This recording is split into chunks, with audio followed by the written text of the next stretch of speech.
We got the Chaz live and in person.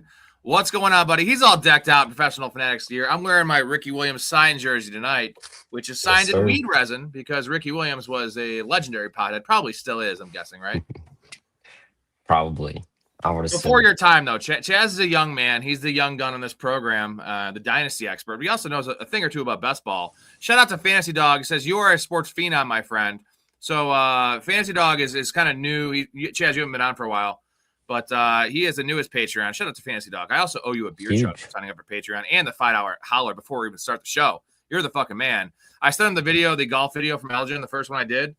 And not my best at Elgin, but it was a 68. It was a pretty clean round. And, my golf swing's pretty fucking unique. Chaz, you've played with me. It's weird. It's weird. I look at it. I see the setup. I feel like you're going to hook the ball every time. And for some odd reason, your ball just goes right exactly where it needs to be. So it's weird and quirky, but that's the thing about golf. Like, as long as you hit the ball where you need to, you're good. Yeah, I'm not going to talk about my last round at Elgin because I told you I played pretty well the first time. I played twice this weekend.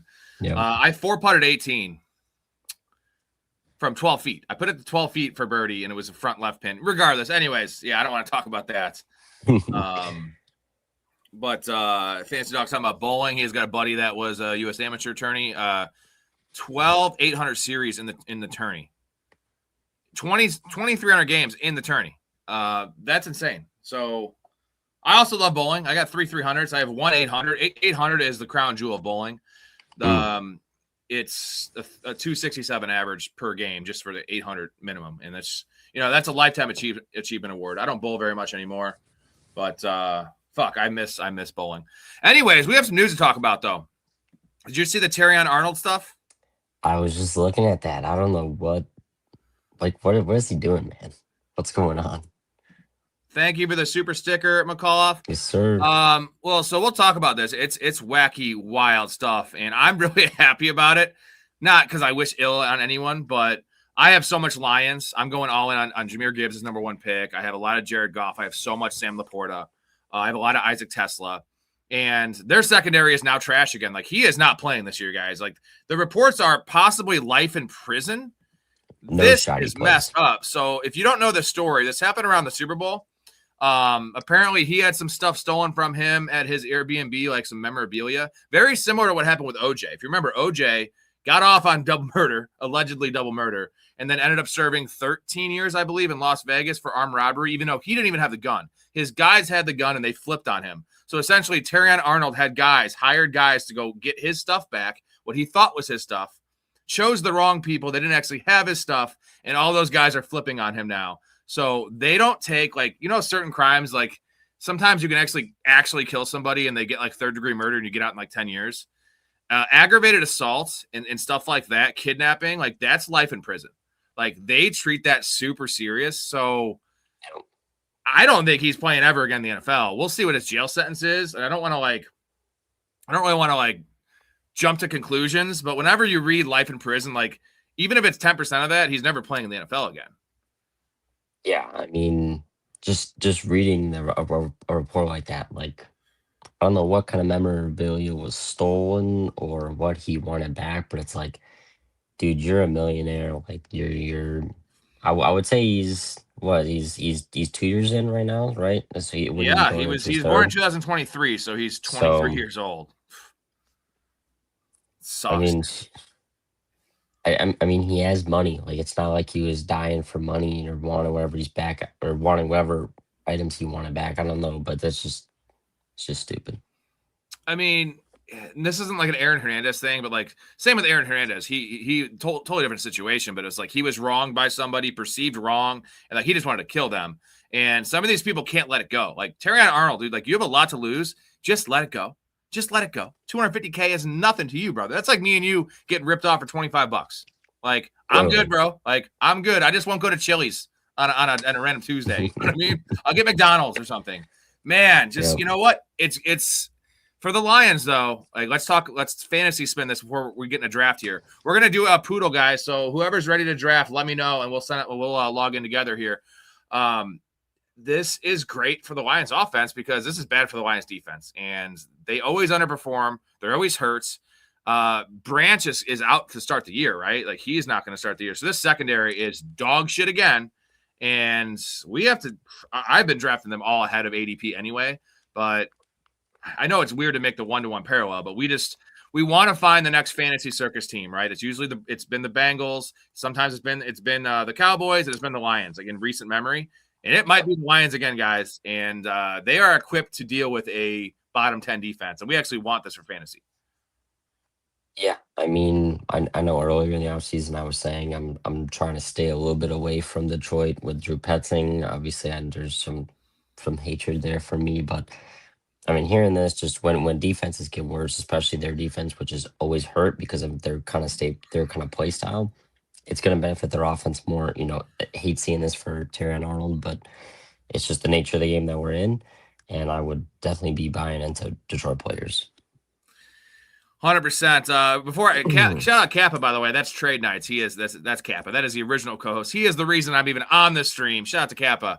Jedi says, Chaz, grow a beard, my guy. You look 10. You're 22, right? 21, 22, 22. 21. He can't quite grow a beard yet, but yeah. You know what? Right now, it's not great to look. You don't look 10. You look like you're 18. But when you're 34, it's gonna be awesome because you look like you're 24. You know what I mean? Like you're always gonna look young. That's the hope. So. I'm 38. I look like I'm fucking 48. So, I mean, I'd much rather have your situation. Kappa says, speaking of the Lions, what are your thoughts on Pacheco? What are your give me your perceived snap share for Jahmyr Gibbs and Pacheco? Because it's not going to be 80% Gibbs. That's not sustainable with how they want to run the shit out of the ball. I would go 65-35. I mean, you can also go 70-30. Whatever it is. I mean, it's just the fact that Pacheco is actually sort of usable, unlike some of like the top end running backs. In the league, they have like nobodies. So that's why I'm saying kind of 35-65. Yeah, and I think Pacheco falls into that realm, like Algier was in that conversation last year, which it wasn't the case before, but that usable handcuff range. And it's tough to know when to trust him because it's going to be touchdowns, right? Pacheco's going to get some goal line work. And that's the upside of Pacheco is he is a top 12 guy. I'm not going to put him in the realm of Blake Corum, right? But top 12 guy if Gibbs goes down for any period of time. And then if they're, it's mostly just find the matchup, right? When they're playing the Cardinals, it's like you probably want to flex Pacheco. Like he's going to get 10 touches. They're going to score 5 touchdowns and it'll probably be 1 touchdown to Pacheco. But I love that combination of not just the strict handcuff. And I think we're all very confident as long as they don't bring in a Najee Harris that it's going to be Pacheco because we like Pacheco. I think the last couple of years was just coming back early from that fibula injury. And then he's a gamer, dude. I love Pacheco because he's a badass. He rushed back for the Chiefs for that championship run. And it was not, it hurt him, in the long run. He could have got paid. And instead he got, what did he get? Like a $1.4 million from the Lions. Like he makes nothing right now. Low. Prove it deal for him.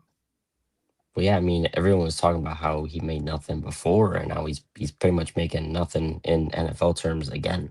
So it's like it's another kind of prove it deal, and I would not be surprised if there are some games where they're going up against crap defenses and crap teams, and they're just blowing them out. You're going to see him probably get a touchdown, maybe 2, depending on what's going on. Fantasy Dog says good looking guy. Just saying. So you got that going for you.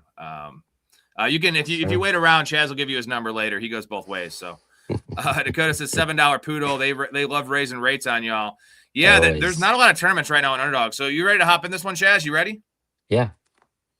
All right, 20 seconds per pick, guys. We're locking it in now. So join if you want to draft with us. Let's get this going.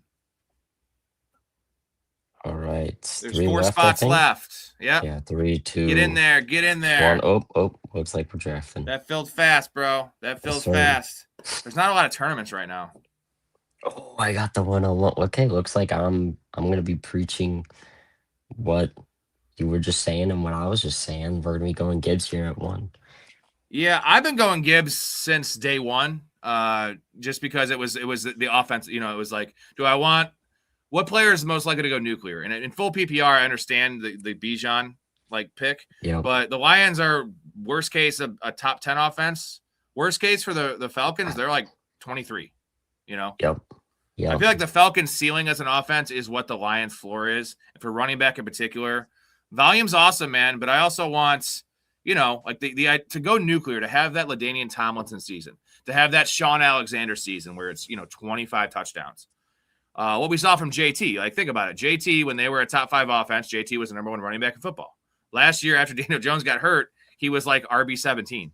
Jonathan Taylor, who was still getting all the work, but it was empty calories. So now Bijan's such an elite player. I still love Bijan. Like any other year, Bijan's the number 1 pick. I don't think it's really that close. Yeah. Yeah, I mean, and the thing is, like, if Atlanta just had somebody better at quarterback than what they got, like, they could be that Detroit type of team where they could have that top, like, no matter what, they're going to have a top 10 offense, But it's just what I do like, though, unlucky. Chaz, about, the quarterback situation is rough. I get that. At least there's 2 decent options, right? Tua, we've seen definitely, prop up running backs based on the PPR aspect. And then Michael Penix can give this offense a little more ceiling. We got Puka at 5. That's pretty cool. I was about to say, yeah, JT just went at the 4. Holy crap. We'll take Puka at 5. Things are working out here. So who's in this draft list? We have Montana in here at 6. We have, is that it? Is it just us and Montana? Yes, it is. It's us and Montana. I was about to say, I think that's it. I don't recognize. All right, I haven't even seen Montana in the chat. He is quick though. He got in there fast. What's going on, Blake? Blake is in here. Mouth is in here. By the way, Mouth just recorded Downtown Sports, guys. That's going to be dropping here shortly. Give them a little like, a follow, a sub on YouTube, on 23 other platforms. They're going to talk some World Cup in this episode. They also did an NBA draft. The NBA draft is over, right? Or was it still going on tonight? I know day 2 is going on. Is it still going on? I thought it was over, but yeah. I'm pretty what do you think about the Bulls player? Game. Like he seems, I don't know, man. I watch his highlights, and again, I don't watch a lot of college basketball. I see a lot of Kevin Garnett comparisons, like what people are saying, and maybe I just need to watch more highlights. All I saw was dunks, which is cool, but like, I don't know, man. We saw this with Patrick Williams, right? Patrick Williams was really athletic, and he's been terrible. Well, but I'm not saying he's. What Patrick I'll Williams. say is I did watch a lot of UNC this year, just because. I mean, I like watching college basketball, but in that game, I think it was against Duke or something like that. He's that guy. Like, he can go knock down a mini for you whenever he wants. I totally agree with those the KG comparisons. I also really like the Swain pick. I know people wanted Carr, but I mean, also watching Swain at Texas, he's also a dog as well. So I'm excited for honestly both of those picks. He was a freshman, correct? I think all the guys are freshmen, right? It was like 8 out of 10 freshmen, top 10. All right, good. Well, the Bulls have a decent future. I love Josh Giddey.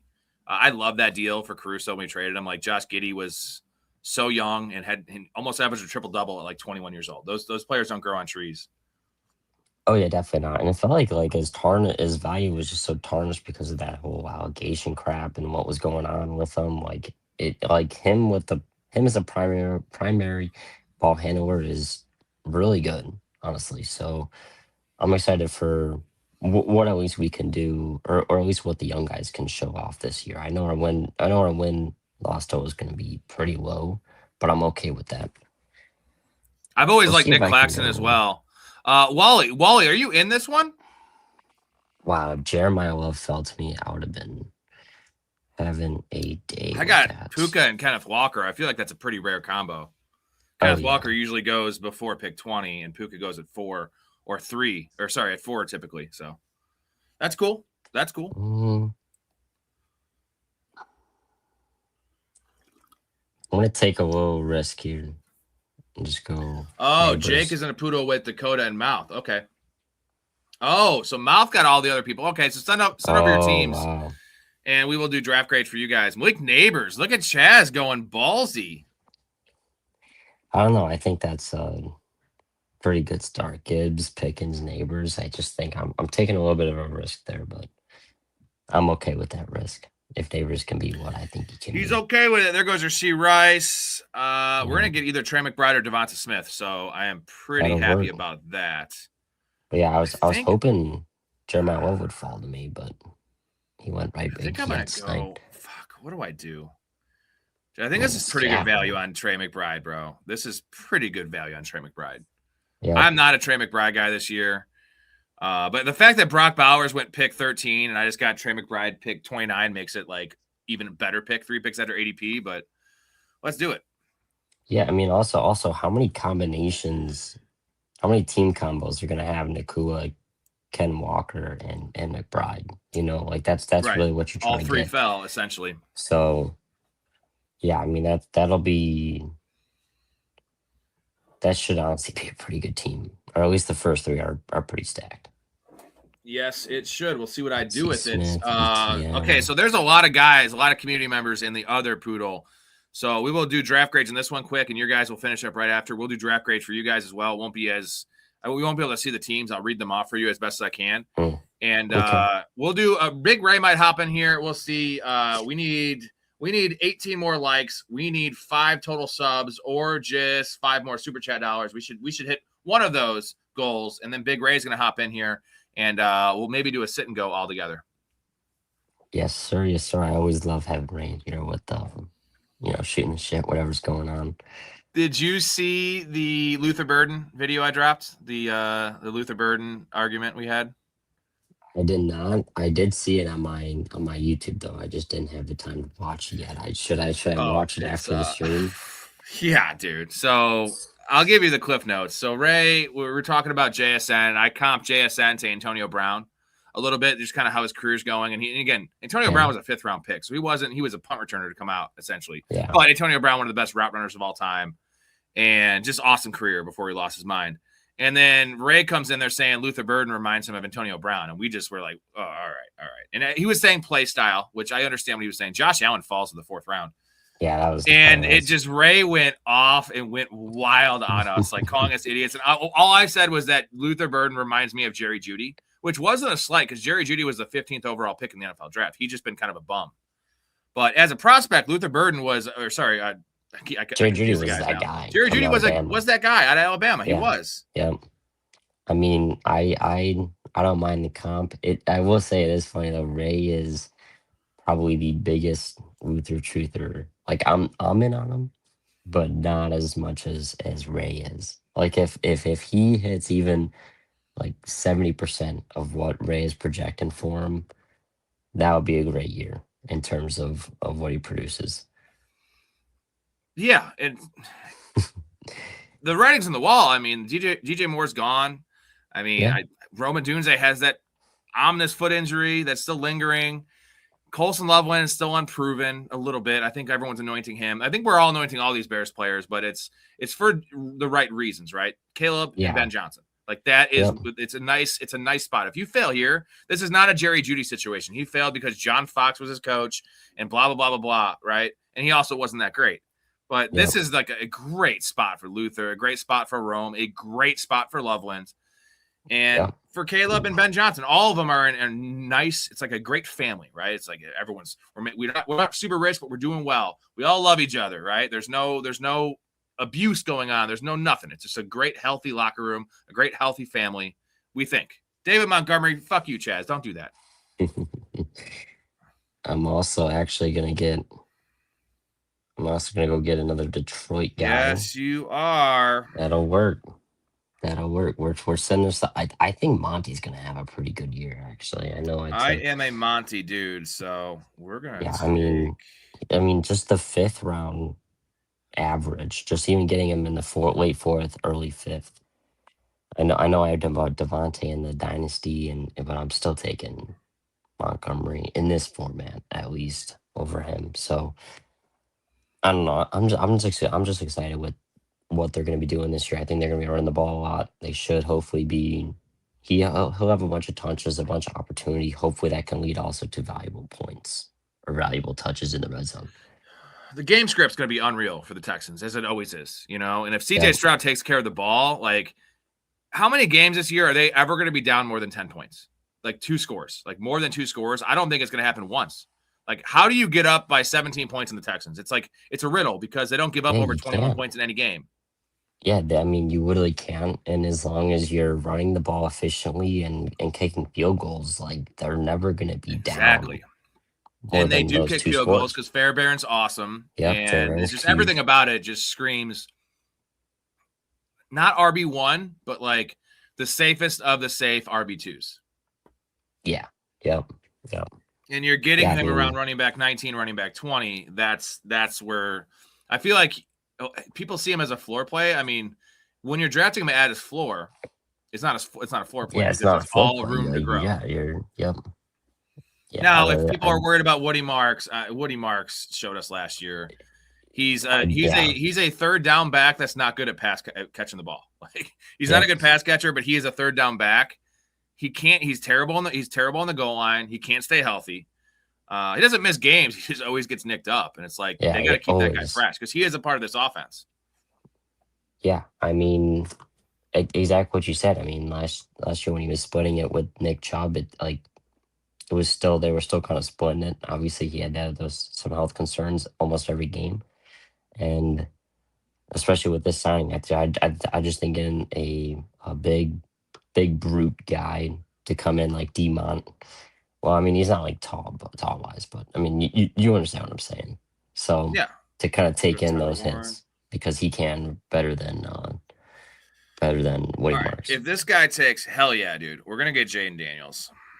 I was gonna say if he takes Jaden Daniels, he could have taken Caleb, but he has Devonta Smith, so he takes Jalen Hurts.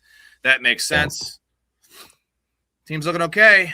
It's looking okay. Are you gonna take a naked Caleb Williams here? We're thinking about it. I'm also looking at because I mean I do already have my 2 running backs, 3 wide receivers that I'm kind of liking, and hell yeah, take these running backs. These running backs are going here. Yeah, Price, Warren. This is what we want. Oh, there goes Caleb. There's still a good quarterback. Drake May is sitting there for you. Neighbors, Pickens. You could take Dak. You have Pickens, dude. I could go Dak. Actually, yeah, I'll go Dak. And then I'm gonna go. Fuck, this guy's gonna get this guy at the 4 spot's gonna end up getting Drake May most likely at pick 76, dude. Kappa, yeah, I have a couple big ones, man. Brock Bowers. This has probably gone up since I placed it, but Brock Bowers. Brock Bowers 875 over 875 is the easiest money ever in my mind. Let me get my pick here, and I'll give you the other ones. Okay, we have 2 options here. I love Brock Bowers 875. That is my biggest season-long bet. I also have a sprinkle on Brock Purdy 20-1 to win MVP. I like that. You can also do the Niners 17-1 to win the Super Bowl, but I don't. I like the 20-1 for Brock Purdy. And then the other one, let me just check. I don't need a tight end anyway. The other one I did was Brian Thomas over 700 receiving yards. I don't love that one as much. I feel like that's just super low. I mean, 700 for a deep threat guy. And this dude passed on. No, he didn't. He took. So the Drake May team, so they took Quentin Johnston, the guy that has A.J. Brown, passed on Drake May. Yeah, that was kind of dumb. But now this guy just has Drake May, Jalen Hurts. I mean, at that point, though, why not? You just got Drake May at pick 78. That's super. That is true. Yeah. Like I was debating taking him, but I don't like to do that if I can help it. Yeah. Those are my 3 bets, Kappa. What do you think about those bets? I think Brock Bowers is the easiest money of all time because let me preface it with this. Yep. Trey McBride's at 1,025 receiving yards and Brock Bowers at 875. Makes sense of that for me because Brock Bowers goes ahead of him in fantasy. We all like Brock Bowers more this year. Brock Bowers is a better player. There's less crowded room. Like the quarterback situation's both kind of cruddy, but at least you have 2 options there with Kirk Cousins and Mendoza. I saw that. I was like, that made me make the Brock Bowers bet even more because I was like, he should be at 950 or 1,000 in my mind. Yeah, I mean, you also have 2 quarterbacks that are not like going to be looking to dump it down, but like you have Brock Bowers. He's going to be getting those short routes that he can break off for more. And I mean, even in this draft, the dude just went 14th overall. Like, if people are projecting for. He's not going to go 14th overall unless he's projecting for more than 1,000 yards. And the fact that it's at, what do you say, 875? That's just too low. 875, dude. It's fucking money, man. Okay, there goes Jackson Darts. Who has Rashee Rice? Okay, Rashee Rice is on the left side of me, so I'm gonna take Mahomes. I think because I have Kenneth Walker, and I'll be done at quarterback. I have Trey McBride. It's only be a 2-quarterback, 2-tight-end build, which I like. Gives me 14 spots at wide receiver and running back, which I feel like is a nice advantage in this situation. We're gonna take Mahomes. And I like that.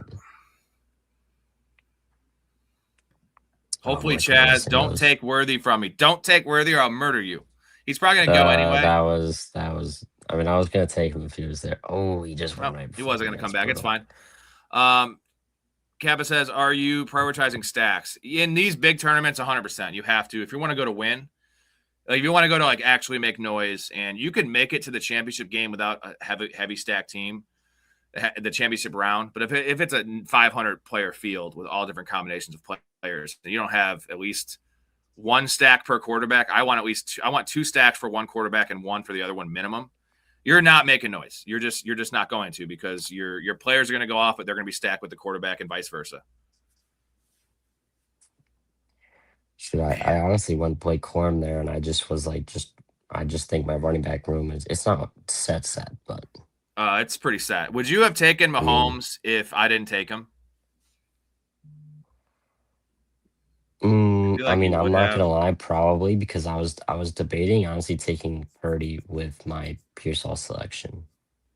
So like I was considering taking him and then just being set at QB, and then I want to draft another one, but we'll see who falls back to me. Man, if Kelsey should fall back, that's not ideal, but it's Travis Kelce. Yeah, the Bowers thing, it's not even close to matching the Vegas projection. And same thing with Trey McBride. If anything, Trey McBride should be lower, or they should be even, right? If anything, I feel like Trey McBride is more. I feel like Trey McBride will have more catches than Brock Bowers. Brock Bowers is a more explosive athlete, Yep.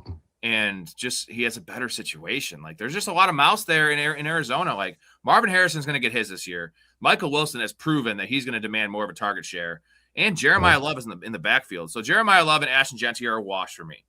But then you have Trey Tucker versus Marvin Harrison. You have Jalen Naylor versus Michael Wilson. Like, what are we talking about here? And look at the play caller. We have Clint Kubiak, who just made JSN the greatest thing since sliced bread, and with creative usage, right? And like, I think that they're not going to use Trey Tucker like that. Like, they're going to try to, but like Brock Bowers is the candidate to be the JSN, like to have that role at least. And because yes, he's a tight end, but Brock Bowers is a weapon. He's not a tight end.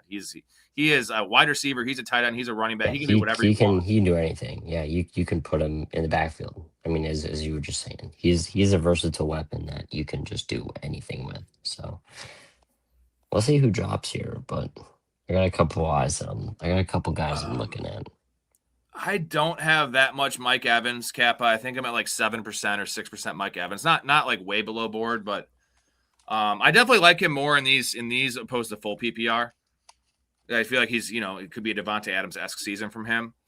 But I'm just a little worried about the health stuff at that age, And I'm taking Terry McLaurin over him, for instance, and Terry McLaurin goes after him, so I just take Terry McLaurin.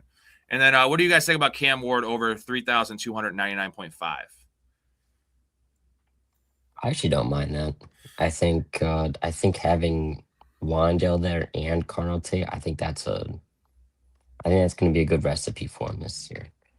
Man, Jared Goff goes as well. I was hoping any of those quarterbacks could make it back to me, and they're just all like we just went 5 quarterbacks in the span of 6 picks. I mean, yeah, man. See, I don't like the Kelce pick because I already have McBride, but you know what? He can flex Kelce some weeks. Yeah, I know. That's why I needed Worthy on this team. Because right now I have McLaurin, DK, Golden, and Puka. So 2-2-4-2 build. Running backs light, wide receivers light, but we're going to take a lot of these guys. Hopefully I can make it work. We'll see. So, yeah, that Lion stuff, though, is wild. And I think we all need to draft Lions. And you know what? Like, did Arnold not learn his lesson from OJ? Come on, guys. According to retailers, the most popular Halloween mask this year is O.J. Simpson. And the most popular Halloween greeting is, I'll kill you and that guy who's bringing over your glasses, or trait.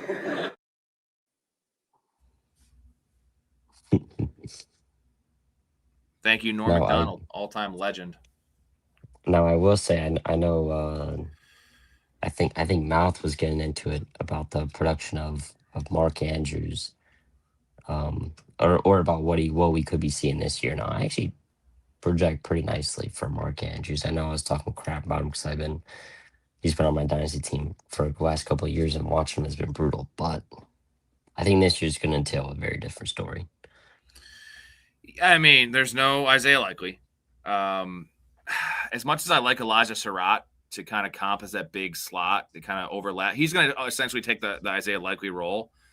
Walker has been really productive on a per snap, per target basis, but he has like 19 career catches. So, like, who else is that? Like, really, and if I'll ask you this: what do you think the chances are that Lamar Jackson has a every other year Lamar Jackson season, when I'm talking the MVP, whether he wins it or not, the 34 touchdowns. Let's just even scale it back a little bit because of his age. Instead of 36 touchdowns, let's say he throws 30 touchdowns this year, 3,700 yards. He's in that discussion of, top fantasy quarterback. What are the chances that Lamar does that this year? Because I have a number in my head that I think is kind of high. I mean, I'm thinking around, what would I be? I mean, I don't know what you're thinking, but I would say 35-40%. I mean, but they just let go of Bunkin. They got a new guy with them. Lamar's. I mean, I would say it's Lamar's getting freed up here because Lamar's going to have a huge voice in exactly what he wants to do. So I would say that number's pretty high. I think it's like 50%. And because I scaled it back. Now, if we want to go with the vintage Lamar season, that's more of like a 20% chance. But, dude, Lamar Jackson's got a lot to prove. He's pissed about the whole Ravens team is going to be pissed about last year. And the biggest problem was, besides Lamar getting hurt and all the other stuff that happened with Baltimore, John Harbaugh tanked that team. Not playing Derrick Henry, like all the decisions he made, he lost the locker room. It was just a mess. And they had their shot. Like, after all that bullshit, as you know, I had that giant ticket, a bunch of tickets on the Ravens win the Super Bowl at 20-1. And, dude, they had that game against the Steelers wrapped Yeah, they up. had it. They had it.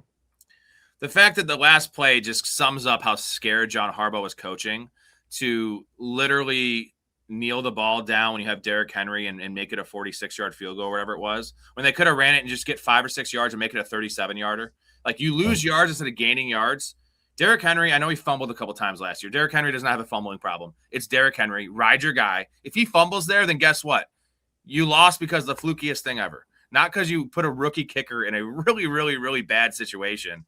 Kicking in Pittsburgh, dude. Pittsburgh is the hardest place to kick in the NFL. In the winter too. It was mind blowing, man. I couldn't believe that. Could not believe that. Well, correct me if I'm wrong. I mean, they just had that like fluky type season. Remember didn't they lose that very first game? Wasn't against Buffalo, or which team came back against which? Was it Derrick Henry coming back against the Bills, or was it the Bills coming back against the Ravens? Week one, the Bills came back. The Ravens blew it. Derrick Henry fumbled the game away. Yep. And Lamar also had a bad fumble too. Right.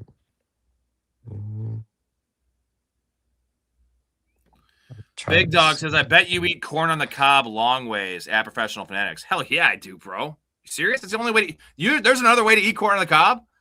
Because I never knew about it. And just, what, are you supposed to nibble on it? I don't think so, man. It's really unfair. It's my team. It's my quarterback. And if you guys do that, man, it's unfair. We lost as a team. Can't troll a troll, buddy. Good try, though.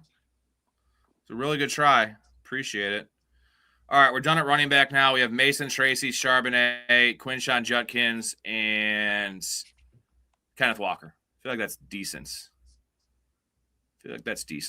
Tracy pairs well with Charbonnet because Tracy should have a bigger early season role with Neighbors potentially being out. Scatterable coming back from injury. Yeah, Scat coming back too, yeah. Jordan Mason just blows. But you know what? Someone's going to have value in that backfield, and I just refuse to draft Aaron Jones in a half PPR. I just refuse to. I think the answer might be Damon Claiborne, but are they going to really run out Damon Claiborne weeks 1 through 5 with Kyler Murray learning a new offense? Yeah, I don't think so. It's just going to be. It's not like he was a second-round pick or anything. I like DeMont Claiborne. I think he's the only one in that backfield with juice. Yeah, I don't know what they're doing with that backfield. I think the run game is just going to also incorporate just what can Kyler do, you know. I have a good chance.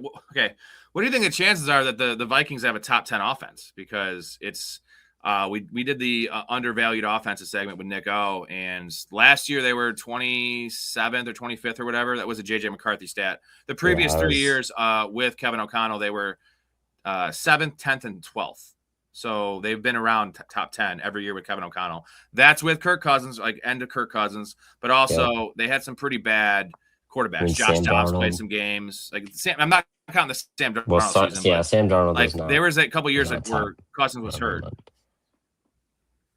Yeah, I mean, But like it wasn't like all they had. I mean, depends. even Sam Darnold, like that was.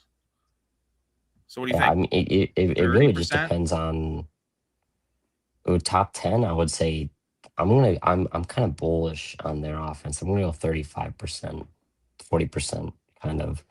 Ooh. I don't know. I just think if Kyler can get that offense down quickly, I just think Kevin O'Connell can run them to victory, or to lead them to victory is what I'd say.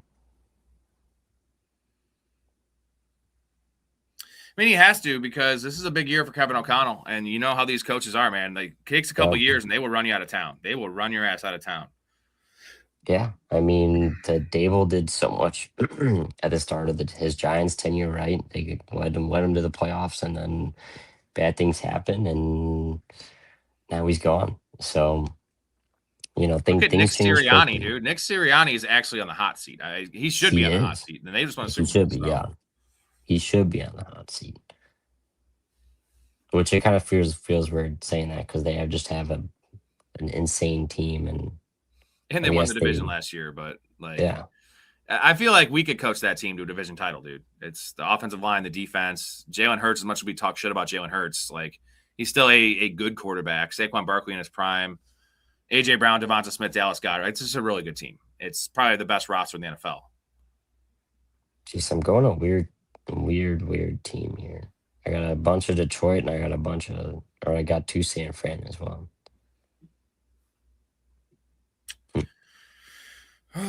We need, as much as I hate this pick, Antonio Williams. I don't like it. I need a stack.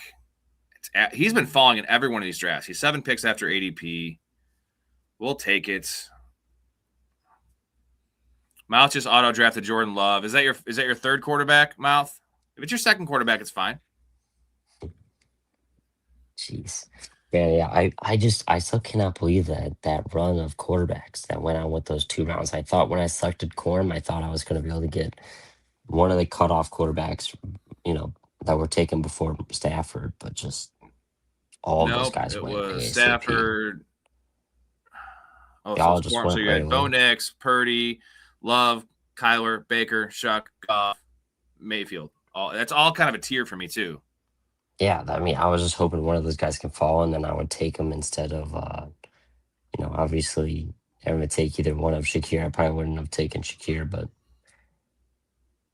it's right. You live and you learn, adapt. I was thinking about taking one on my pick, but I just wanted Coleman and Pearsall. All right, 13 likes. I just liked the video on my other account. 17 more likes, 5 more super chat dollars, or let's see how many subs we have. We need 5 total. We have none. So 5 more. We're doing draft grades. It's going to take a while, so we have some time. That'll work. Plus, after this, I'll be able to go on my YouTube account and like it. So I'll give you that in there. Thanks, man. Yes, sir. Yes, sir. Thanks, buddy. All right. I haven't really paid attention to your team very much. It kind of looks like a hodgepodge a little bit. Yeah, it is. I had a great start, and then it's kind of been a little bit of a hodgepodge after, but... Do you have any stacks in your squad? Detroit, but I don't have, like, the quarterback in Detroit. You kind of need the quarterback for a stack. Now, you have the team stack. I get that. And that's something there, but... The only stack I have is that early one with Pickens. It's the only one. Which kind of sucks. Everyone's just getting sniped for me. You can make it work, man. I mean, as I was saying, I was hoping one of Goff or Stafford would drop, but that did not happen. Now I got to go reach on a quarterback here. Not reach, but I just got to take one. I'll probably just take percent. Yeah, I'm getting some pretty bummy wide receivers here. But I'm going to have 9 of them. I mean, I'd like to think if I draft 9 receivers, they should. There he goes. And he's gone. It's gone. Dude, what quarterback do I even take here? This is... Holy Got my crap. last 2 picks already lined up here. Actually, I'm going to go Ray Davis here just because if James Cook does, and if he does end up getting injured at some point, like, he'll be a smash play. You going to take a tight end at some point, buddy? I have one. Yeah, you have 1. Oh, exactly. You need 3, probably with Mark Andrews. No. I got the truth here. I'm going 2 here. Oh, so you're gonna go in with a Mark Andrews and like Terrence Ferguson, is what you're saying? Yes, sir. I have trust. Like I have trust in Mark Andrews this year. I have trust in Mark Andrews too. But Mark Andrews is fine. If you get Mark Andrews and Dallas Goedert, I think I'm fine with those 2. But like Mark Andrews and Terrence Ferguson or David Njoku, like you're essentially rolling out there Mark Andrews every week, and he's a touchdown or bust type player. I mean, I guess D-, bro. I guess. D-. Oh man. Well, I don't know. I just think that's a little risky, bro. Like only having I love Mark Andrews. We're playing best ball. We're playing best ball. You gotta be a little risky. Yeah, I've been hearing the Tajay Spears hype, man. I haven't heard a lot of Nick Singleton hype, but I try to ignore that. Dude, I've loved Tajay Spears for years, but I don't know. He's never gonna handle a big workload because he always gets hurt. Do you like Tajay Spears? I feel like I'm in like the same boat as you. Like his first 2 years, I was excited to kind of have him. I feel like that's just going down. They just drafted another running back there. They got Tony Pollard as well. Like I'm fine kind of fading him this year.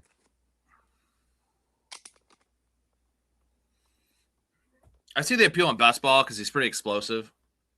I would much prefer him in full PPR though. Yeah. Like I think he could catch 40 balls this year. All that being said, I think that Tony Pollard, like, can they support 2 running backs there? If Nick Singleton mixes in, do any of them have any value? Because even if it's 4 or 5 touches, that's just 5 touches less. I mean, yeah. I just love Nick Singleton's talent. I do. I know he's a little raw. But that being said, he played big time football games with Penn State all the time. He broke Saquon Barkley's touchdown record. The dude's a good receiver. Like he's not like a kid out of Iowa State, Like he's not. He played in the Big Ten, and I have faith in Nick Singleton. Someone took Tyquan Thornton. Well, god damn it. I mean, even just a couple of years ago, people were touting the guy as one of the best running backs in the class. I mean, obviously, it seems like he fell off a little bit, but like, still, I'm not fading that. Oh, I needed that Tyquan Thornton pick, man. That hurts. That hurts my soul. We're gonna take Elijah Surratt here. That's a fine pick, I guess. Yeah, these receivers are kind of an issue. I think I should have taken Trey Tucker over Charbonnet. All right, we'll do draft grades here. Everyone, send me your teams from the draft you guys are in, the other poodle. Send them to the Discord, and I will grade those after we get to our draft grades. It's just us and Montana in here. Yep. Oh, and Ferguson got taken. That's great. Yes, I called it. David Njoku. Oh, my God. David Njoku. You. I don't mind that. I don't mind that, though. You should mind it. You can't say you're thrilled with that. I mean, I'm not thrilled, obviously, but you got to make sacrifices. I feel like I have a pretty good team, though. Well, we're gonna check it out right here, buddy. We'll see exactly what you say, though. I would. All right. I would love to. Well, it's not just me; it's the entire community here, the entire chat for draft grades A through F. This is the Poodle $7 tournament. This is Chaz's team: Dak Prescott, Sam Darnold, and Tua. See We what have the chat's Jahmyr saying. Gibbs, David Montgomery, Ramondre Stevenson, Blake Corum, Jonah Coleman, and Ray Davis. This is a really good running back room. Blake Corum is a 4. Like you're gonna flex appeal all day from your running back spots. George Pickens, Malik Neighbors, Jamison Williams, Ricky Pearsall, Khalil Shakir, Isaac Tesla, and Deshaun Stribling. So you have what's your build? 3, 6, 7, 2. Yeah. And then we got to get to this abomination of Mark Andrews and David Njoku. So first and foremost, the stacks are just non-existent. That's why Tua, you have no one with Tua, right? Is that right? No. So you have no one with any quarterback besides Pickens and Dak. Yeah. Which I don't mind. I that, think I would have just rolled with Dak and Sam Darnold. I don't know why you took Tua. That should have been the tight end spot. You had it right there. K. Dotton. Boom. Take K. Dotton. I don't know. What's better about that team with K. Dotton? I kind of panicked in the quarterbacks. I'm like, are those two enough? You know, but I guess they probably were. Well, I understand that, but I know your tight ends aren't, right? Where like K. Dotton should have been there. K. Dotton should have been there. Okay, running back room's good. Receiver room's a little thin with Malik Neighbors. If he misses some time to start the year, you have J-Mo, Ricky Pearsall, Shakir, Tesla, and no flex appeal at all from tight end. So it's going to come from the running back room. What do you guys have for a draft grade for Chaz here? I have something in mind. Chaz, would you give your own grade? I don't give my own grades out, but you can give yourself a grade on this team. Be honest with yourself. I would say probably a C+, B-. If I can give it a grade. More towards the C+ side. Is that what you were thinking? No, I got C- in this team. Just the lack of stacks in the tight end room. It's rough. Like it's just the tight end room I can't get over. Like, and then the wide receiver room's a little thin. I love the running back room though. So this running back room can carry you, and I like having Lions. I just feel like Tua should have been a tight end, and you should have just embraced Dak and Sam Darnold as your two guys, and you would have been a little light at quarterback. But I'd rather be a little light at quarterback than hella light at tight end. My personal flavor. Mouse says C. Let's see what everyone else says. And let's go to. I also like that Ray Davis pick. I just think I like the Ray Davis pick too. If James Cook gets hurt, he'll be easily in one of my starting running backs. Oh shit! I didn't have your screen up. My bad. I didn't have it up for everyone to see. That was on me. Storey disagrees. He thinks that he doesn't. He's out on Ray Davis. I'm still a Ray Davis dude. I think Ray Davis is a 65% snap share player if James Cook goes down with all the goal line work. Oh yeah. All right, let's go to this is my squad here. We have Jaden Daniels and Patrick Mahomes at quarterback, Kenneth Walker, Quinshon Judkins, Jordan Mason, Tyron Tracy, and Zach Charbonnet at running back. We have what's going on, Jonathan? We have Puka, Terry McLaurin, DK Metcalf, Matthew Golden, Ryan Flournoy, Antonio Williams, Dontavian Wicks, Torrey Horton, Elijah Surratt, with Trey McBride and Travis Kelce. So tight end room is pretty solid with just 2. I'm usually fine with going Trey McBride and like Terrence Ferguson or one of those like bummy guys. But I took Kelce for the stack. I only have one stack. I guess I have Kenneth Walker and Kelce with Mahomes. With Jaden Daniels, I have Terry McLaurin and Antonio Williams. So it's not the most stacked team. 2 with each, though. That's fine. The wide receiver room's not great. But we have 9, right? 9 receivers. Yep. So that's something. Golden, I do like Golden, but I don't like him as a 4. Flournoy, Torrey Horton, Surratt, Wicks. There's a bunch of guys. Literally, my last 5 receivers are a bunch of guys. But I think they're all going to get a lot of playing time. So they're going to be running some routes and maybe catching some passes. Tight room's fine. I do. What do you think about this running back room? It's pretty well balanced. Mason is a 3. Tracy is a 4. Charbonnet for some late season stuff. I think it's a fine running back room to have for 5 running backs. I mean, you are going to have a bit of trouble there if just one of those 3 guys can't produce. But then again, you also have those 9 wide receivers. It's like one of those guys are going to have to, pop off in order for to fill in that flex spot. Because DK, McLaurin, Nakua are great. I also do like Golden, but as you said, as a 4, it's like up and down. And then just one of your last 4 wide receivers or five wide receivers is definitely interesting choices, but you just gotta hope one of those guys can bang. The problem with this team is when you do this with a wide receiver, you could have a week when 3 of them catch a touchdown and they're out of your lineup, and the next week none of them catch a touchdown, and then you're sitting with like nothing at your flex. Jake hates this team, C-. Well, what did you give Chaz's team then? If I'm a C-, I definitely think this is definitely a better squad than what you just drafted. You agree with that, right? Because I do have the stacks. I feel like it's constructed pretty well. I don't know. I mean, actually, looking at your team, I would say we're almost equivalent, in my Side bet. opinion. Side bet. Throw a 10 on it? I'll do fiver. I'll do fiver. No, let's do 7. Let's do 7. Let's do the buy-in. Okay, I like that. Hell yeah. All And right. we'll see All right. which All right. ones. Sweet. We'll see which ones. Yeah. Write Just that whoever down, scores Ron. the most points in the regular season. That's what we're going to do. Yep. I like that. I do think. I think it's. Do you like Kirk or Thornton this year for best ball? Tyquan Thornton or Christian Kirk?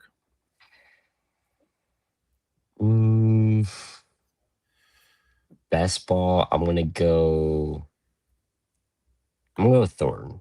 I'm gonna go with Thornton actually, just because. I mean, gosh. I mean, yeah. Like, who else? Who else really is there? You know.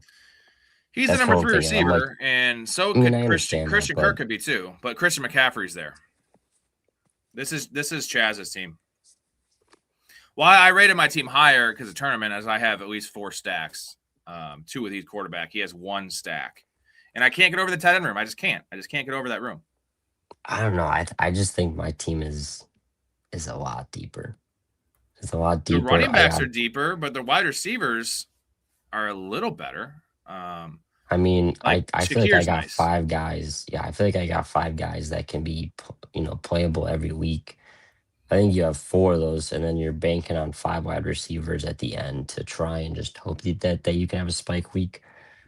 In terms of, obviously, if McBride has kind of a little bit of an off week, it's going to be rough for you at tight end, which, like, for me, it's already going to be rough at tight end. Dude. I have Travis Kelce. I know Travis Kelce kind of blows, but he is almost equal to Mark Andrews in my mind. I was going to say, I think Right? they're I think it's around equal to yeah. Mark Andrews. My Yeah, I 2 think is they're as good as around your equal. 1, and I have Trey McBride. You nut job. Yeah, Yeah, Matthew and Gold is you my have an 4. extra Let's tight get end to for let's get no to reason. let's get to Montana's team. Hey, I got a side bet here, so thanks for paying for my entry, buddy. You're that confident, man. That's crazy. Yeah, I am. Your tight end room is. I love Mark Andrews too. Let's get to Montana's team. I'm just some friendly banter here. Justin Herbert, Jared Goff, and Aaron Rodgers. He took your Jared Goff from you. Actually, he fell 6 picks sucked. after ADP. Marion Hampton, Travis Etienne, Rico Dowdle, Emmett Johnson, Jordan James. With St. Brown, Ibuka, Christian Watson, Jalen Coker, Omar Cooper, Trey Tucker, Trey Harris, Calvin Ridley, Tyler Warren, and Kyle Pitts. This is really solid. Tight end room is really good, almost too good. And then St. Brown, Ibuka, Watson, Coker, Cooper. It's a nice build team. It's 8 receivers, right? 8 receivers. Yep. Quarterback room is really solid. Running back room's a little thin. Outside of Rico Dowdle, it gets really questionable. But that's going to happen when you have elite tight end play, good quarterback room, and a pretty fair running back room. So I'm going to give this one those top 3 running backs. I think this team is better than both of ours. I can tell you that much. If I were to give my team a grade, I would grade mine B-, C+. I would give this a B+, B to B+.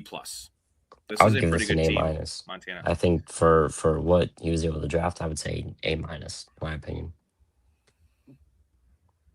All right, so they have their draft grades in here. Let's grade their team. Draft grade time. Here we go. Good to me. Excuse me. I'm sorry. Hey, I got Sorry. married. Pardon me. Can I just check this out? Big price that I just can't. D+. Oh my God. Chaz I never drafted. passed. He didn't. I passed. Yes, sir. Oh yes, sir. man, I got a D+. I'm gonna graduate. I wish we'd known each other. This is a little awkward. D+.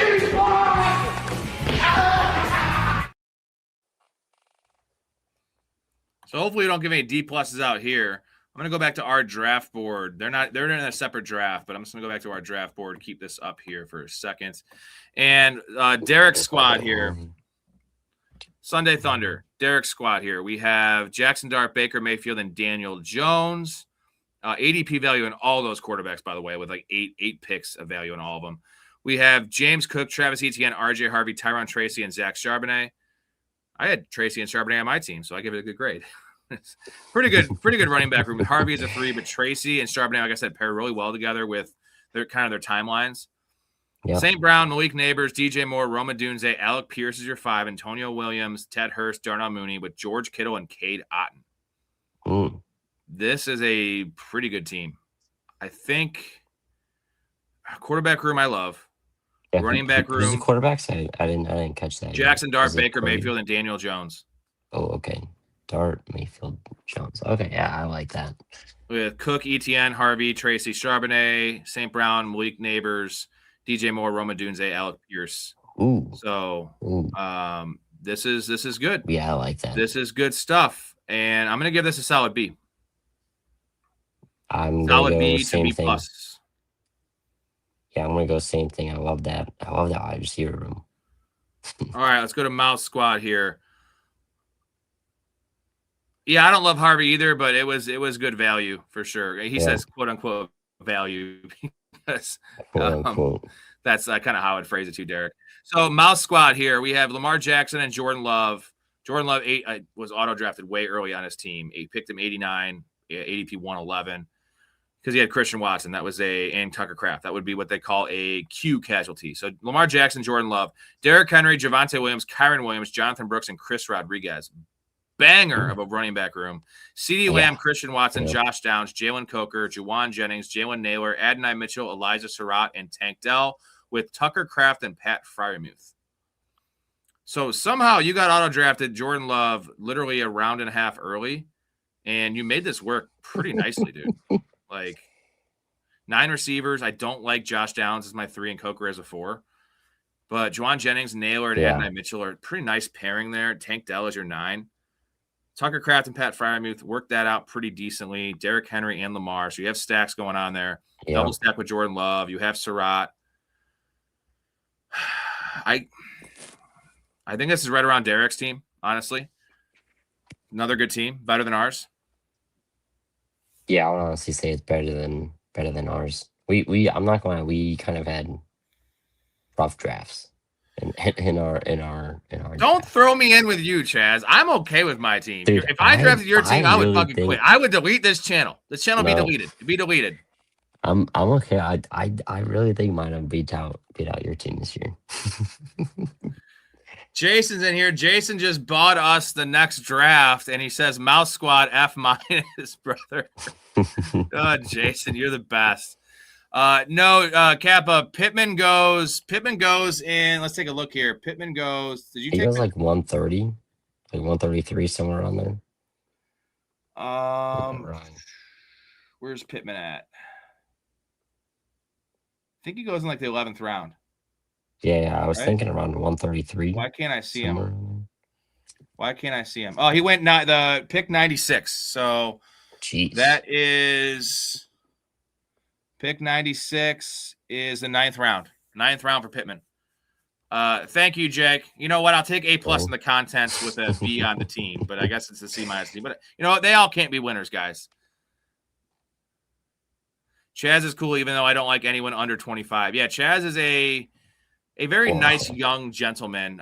Thank you, Jason. We appreciate it. Jason, are you going to draft with us? I know you got Underdog. Jason, draft with us, my dude. Draft with us. And I also owe a beer chat for that. It's not me, Jake. Draft with us. It's not me. It's the people like younger than me. They're all idiots. Look who it is. It's Meat Sweats in the house. What's up, brother? Oh, but... we got a couple grades to get to here. Let me get to Wally's team here. Wally was, I think, the last one. Wally has Josh Allen, CJ Stroud, and Tua. Bijan, Chuba Hubbard, JCM, Jordan Mason. I like that as a 4. Sean Tucker, Terry McLaurin, Devontae Adams, Parker Washington, Jordan Addison, Michael Pittman, Denzel Boston, Tyreek Hill with, Brock Bowers, Hunter Henry, and AJ Barner. So I don't like taking 3. When you have Josh Allen and Brock Bowers, you should never have a 3 tight end and 3 quarterback build.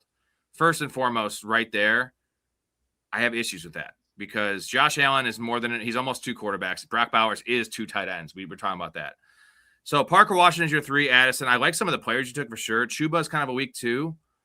This team's going to be fine. I'm going to grade this one a C+. I just feel like the build, I don't like the build. I like the players. The build is like a D. I know it's one of his first Underdog draft this year. His build is a D in my mind, but his picks are a B. So I think it's right in between there. Do you guys agree? Dude, I'm fine with it. I'm not fine. I was reading a lot of the comments. I'm getting featured a lot in here. So it sounds pretty funny what's going on. But yes, I will agree with you, Rob, from what I did here. Derek says Luther sweats greatness. Luther does sweat greatness, right, Ray? Ray, do you hear us? Are you here? I was going to say, I don't know if you can hear Ray, but I definitely cannot hear Ray. I can't hear Ray. Ray, you're muted. You got to figure that out. We'll be back in a second with Ray. So yeah, I don't hate this team. I just don't like the build. Oh, there he is. There he is.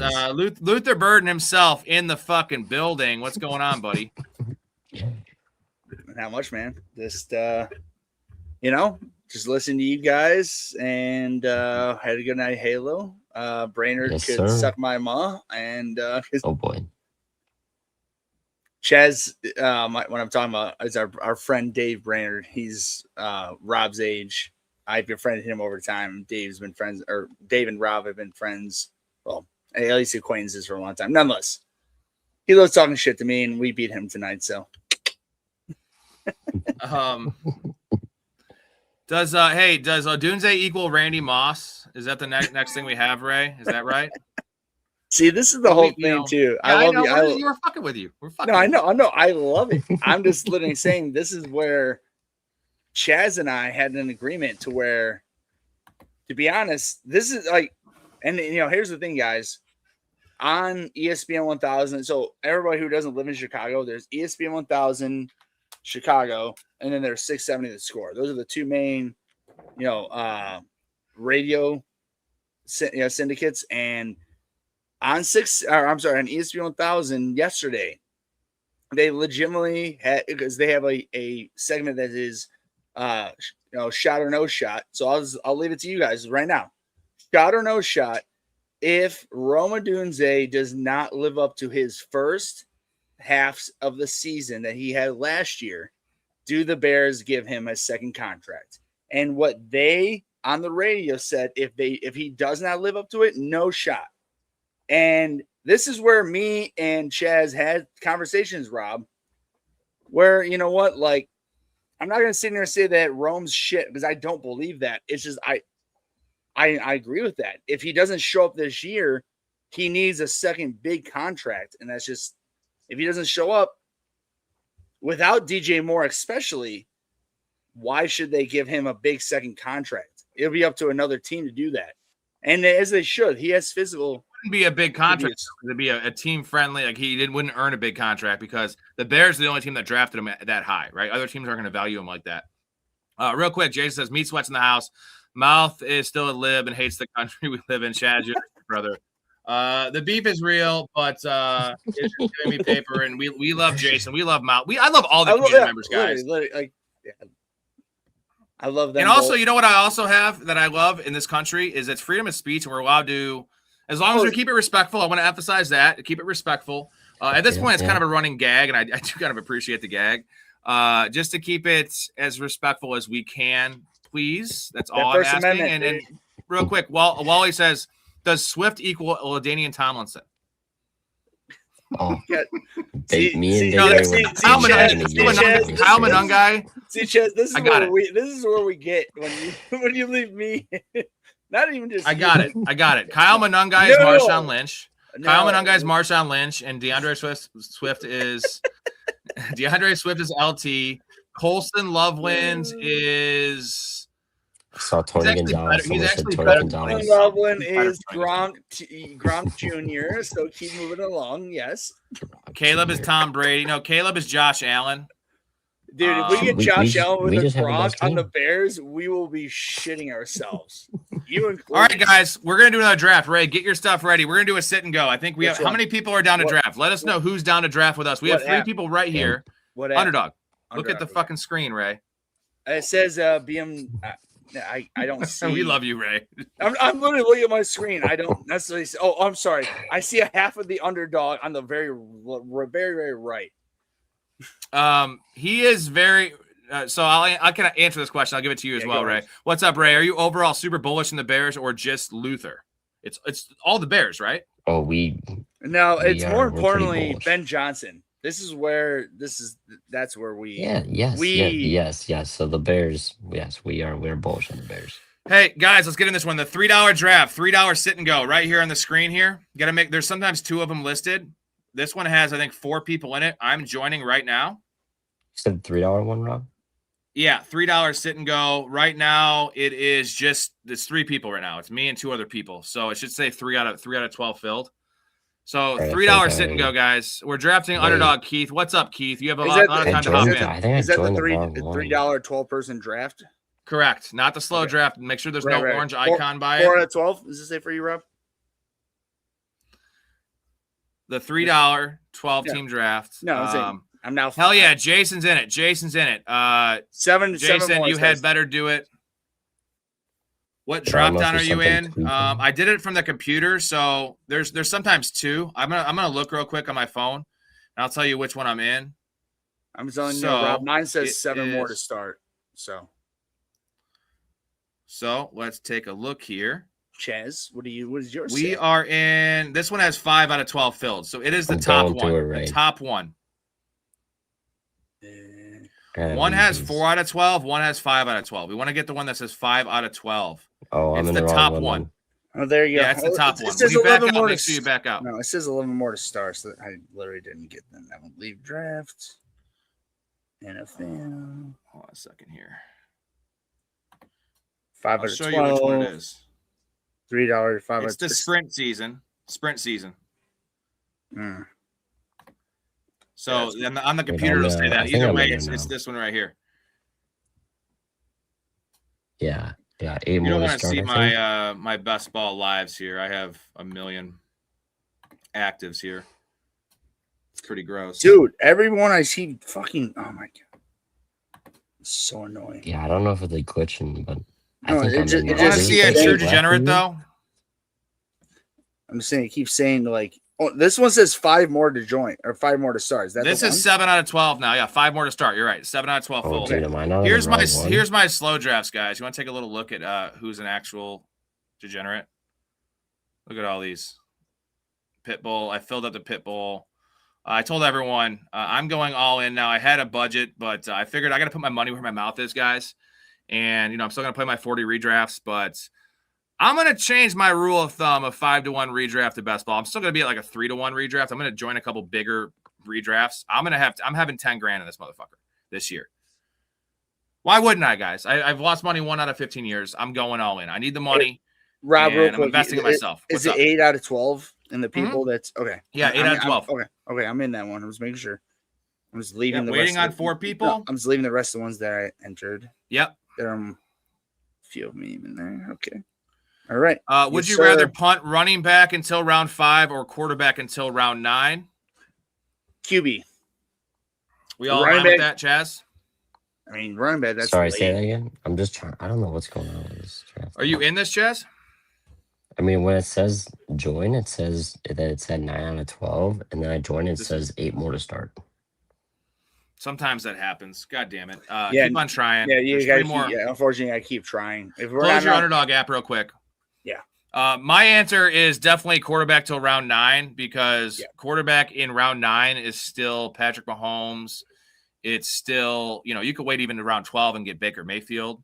Where like waiting to running back till round 5, you're in the Jadarian Price territory. You're in the. I mean, I know you're a hater, but Rob, let's be real. I like him more than you. But even if I like him, and you have a Jadarian Price Still and says 9 more to a, start. I'm just saying like I'm just trying to think of it like Judson. Could on and this is like Judkins goes in round 4 though, so you're not going to have him. That's fair. That's fair. But you know what I mean. Even if you don't have those two as your starting running backs, like unless you have really really good wide receivers. Well, we can look right now on Underdog currently. Bayshell Tutin's the range. So Bayshell Tutin would be your RB1, but it's like I like Bayshell Tutin as a RB3, even an RB2 if you want to go for upside. But to rely on a guy with such uncertainty just seems insane to me. Like, Yeah, well, I don't we want to are. do that. We are. Yeah, you are pretty insane.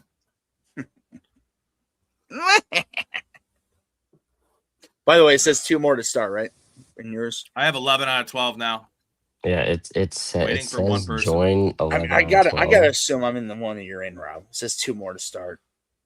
Yeah. Are you on? You're doing it I on your don't know, phone, this right, thing's gotta be Chaz? glitching for me. Or your laptop? Well, I mean, I went on my phone and then I went on my iPad.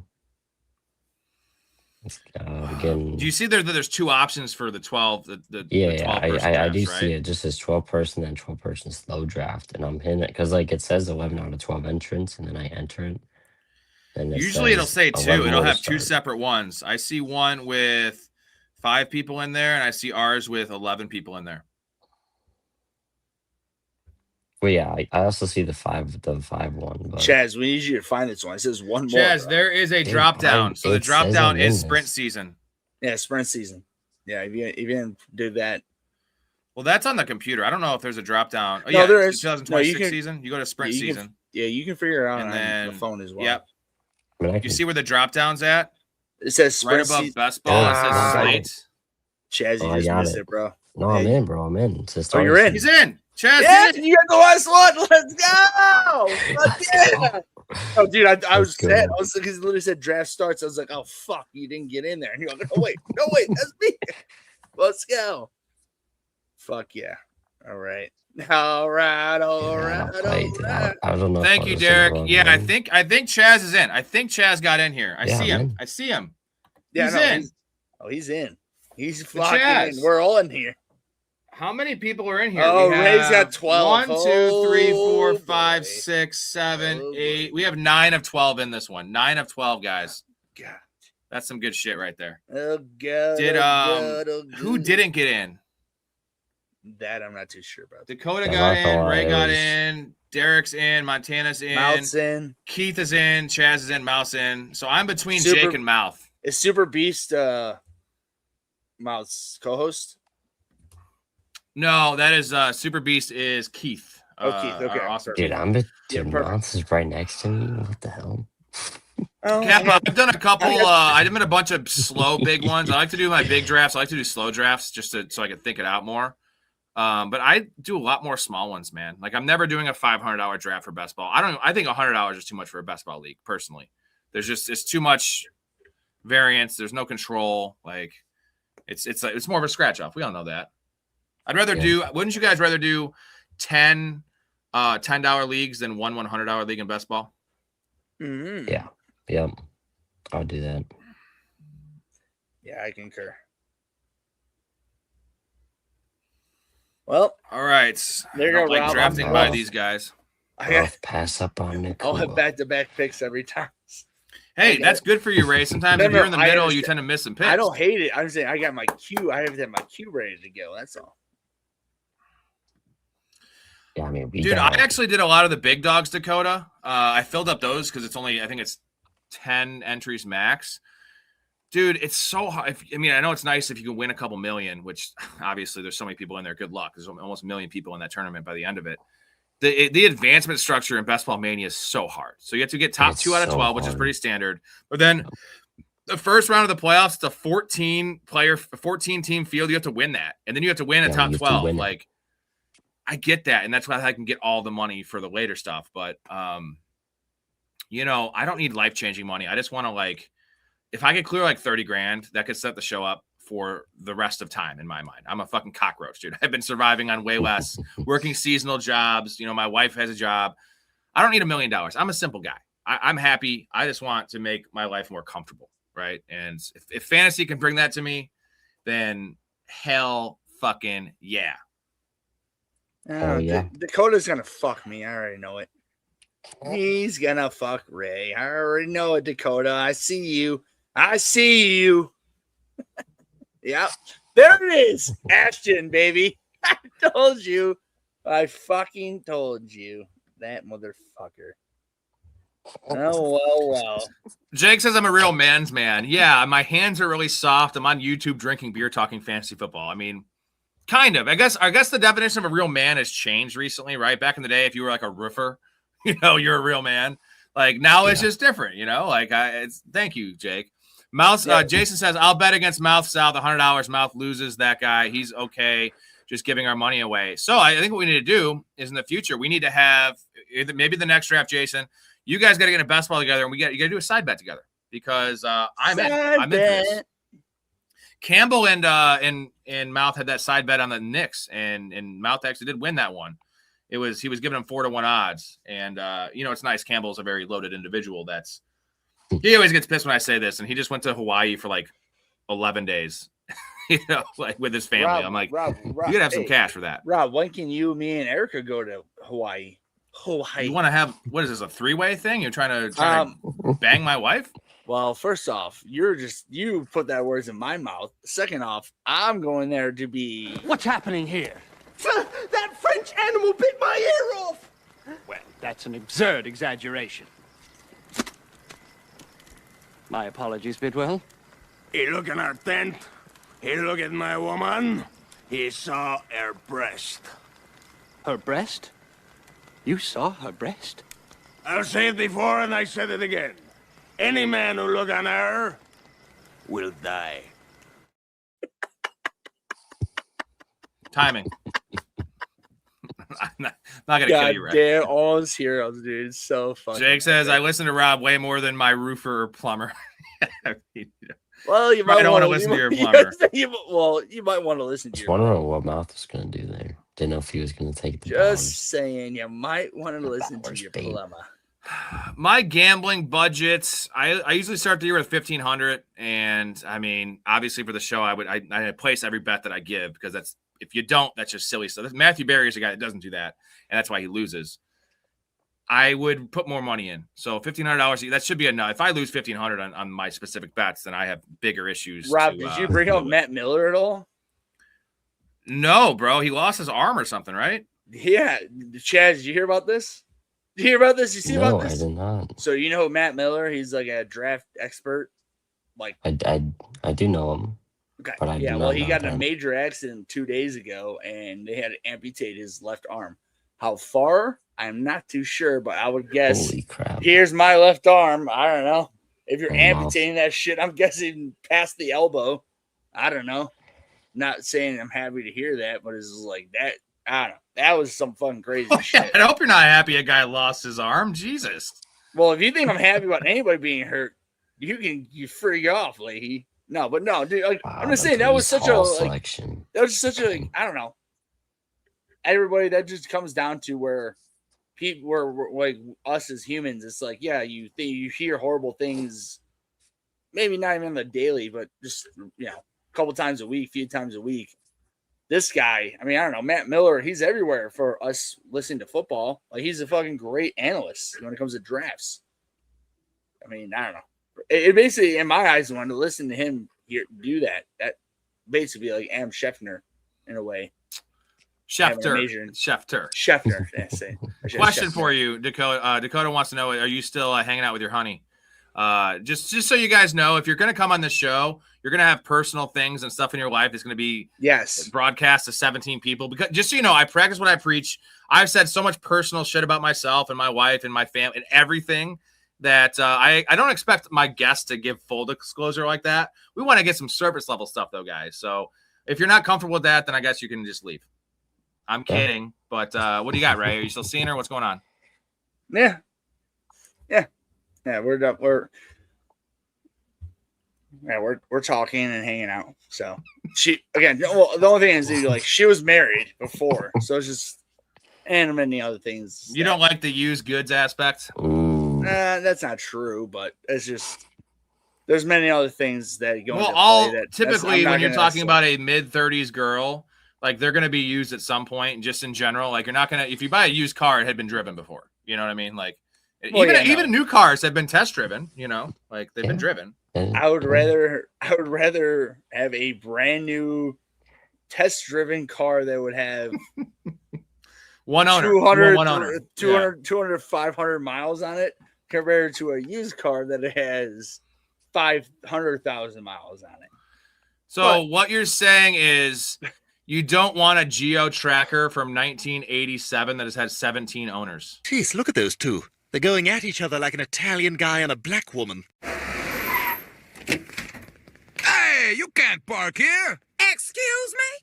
Having been officially challenged by her natural enemy, the black female prepares for combat by taking off her many rings. Meanwhile, the Italian male looks around to make sure the other Italian males are indeed seeing what he is seeing.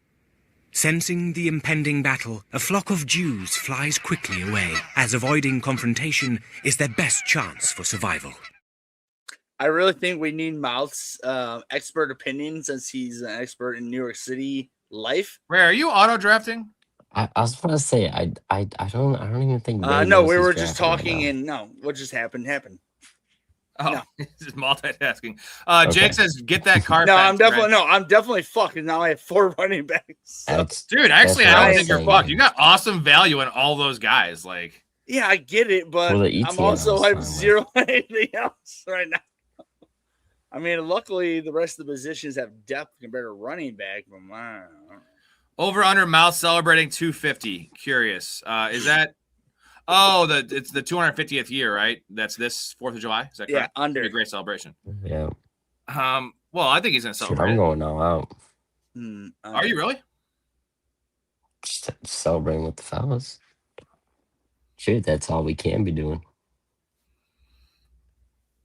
God, I'm literally just looking at all those receivers that just got taken after. Fuck my life. Dude, I don't hate what you got going on here, man. I really don't. If you can make it work. Oh, trust me, I have faith in getting receivers in later rounds, but So then there's no issue. We'll figure out who I can get my hands on, I guess. So Jason wants to know what Mouth is doing for the 250 year 4th of July. Oh, you could have taken Luther. You could have got Antonio Brown in the fucking 4th round. Dude, Goodness. I'm loving my team right now. That's what I'll say. You shut your I am mouth, loving Chaz. that thing. I'm loving that thing. I don't know how You Josh loving Jacobs it? felt to me. I think it's gonna be Jake, just Jake, being this Hey, is for you. Chaz. This pick's for you, Jake. Sorry, buddy. Chaz, you want to know how it felt? I know to he you? wanted David Look at Montgomery. my team, and that's how it felt to you. Unfortunately, I have 2 Texans, which is not exactly an offense you want to invest in. Hey, you I shut mean, your those mouth. 2 guys I don't mind though. Those 2 guys I don't mind though. Oh man, now I can't. One more guy needs to follow me. One more guy. I mean, this guy, he's got Bijan, Pickens, Allen, and Colson. Ray, is this how you end up beating me in redraft? You end up auto drafting? You tell That me. would be bad on my end. I would say, you tell me. Because no, clearly not. And clearly, admittedly, Well- 100% my fault. I got dragged into your clip that you put out. It's a Because straight that's exactly, clip. no, admittedly, that's He's like a exactly dog what when my- a squirrel runs by. He's just like, squirrel. Almost Squirrel! heroes. Squirrel! No, Rob, have you ever seen the Pixar movie Up? I'm assuming. Hell you yeah, I probably- have. It's a heartfelt movie, dude. Yeah, but dude, the dog in that movie, Squirrel.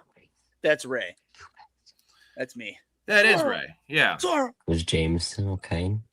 So I'll don't say let's give a little backstory of the win. So in XFL, we've both done pretty well in XFL. Mhm. I have one first, a second, and a third. It's been going 11 years. You've won 2 championships, correct? Mhm. Indeed.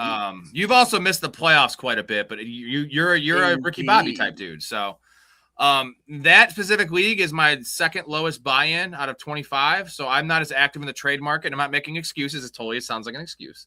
No, but that entire league doesn't trade like a lot. Right. Like Right. there's It doesn't. honestly, everywhere like this league we're talking about, there might be 5 to 6 trades in the entire league, maybe 10 at most. Like it's It's like pretty pulling pathetic. teeth. It is No, like it's- pulling. yeah, So it's I just pathetic. don't do it.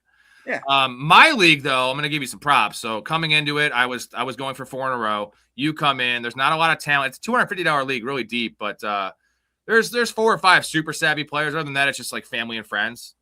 It's not like my mom or anything. It's just people that I know that just want to play in my league. And Ray comes in and wins back to back. Well, And, mind you, why don't you tell them that you were so cocky, 3P champ as you should have. I'm not saying Oh, boy. you shouldn't. that have. was my name. Of course, I won 3 in a No, row. no, I'm gonna name my I just team said 3P you champ. shouldn't have not done that. You should have done that. But I'm telling you, you didn't tell me that, and I came into your league. I was like, wow, great. You're going to take my money. And all of a sudden, I took your money. Double time. Yeah, I'm not gonna lie. I kind of got you in there because you're your shit. But I was like, he's not like you actually do better than Brian, right? For instance, but I have mad respect for Brian as a fantasy player.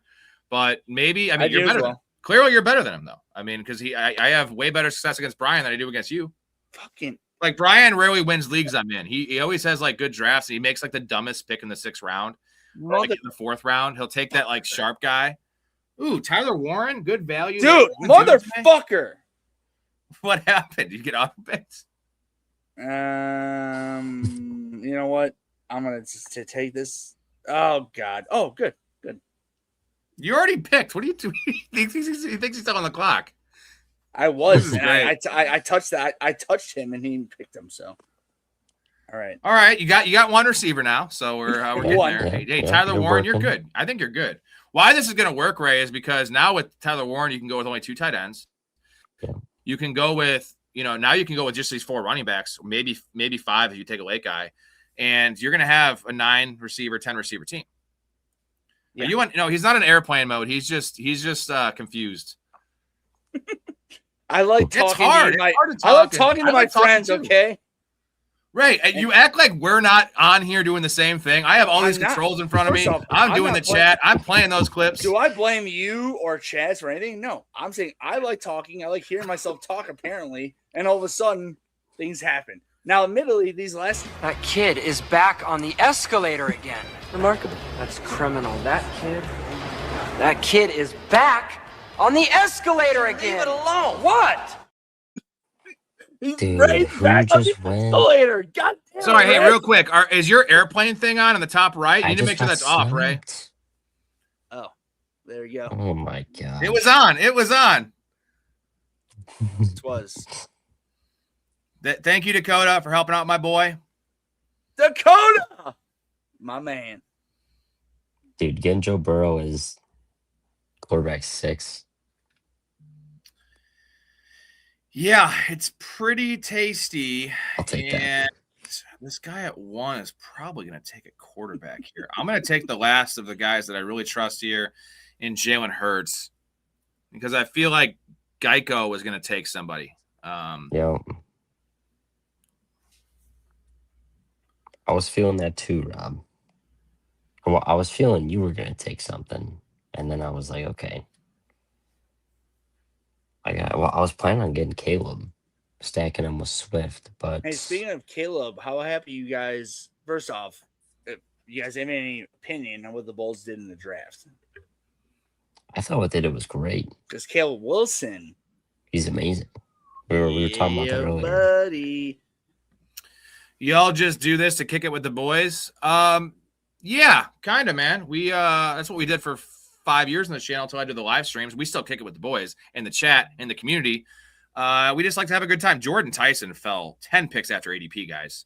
Happy with that one. I don't like Jordan Tyson very much, but we'll do this one. Yeah. Ray is Simple Jack. He went full R. You never go full R, Ray. And his team's actually okay, guys. I think he can pull this together. Simple Jack, the story of a mentally impaired farmhand who can talk to animals, was a box office disaster that many critics called one of the worst movies of all time. Got a good brain. I think you've got a fine brain, Jack. You make me happy.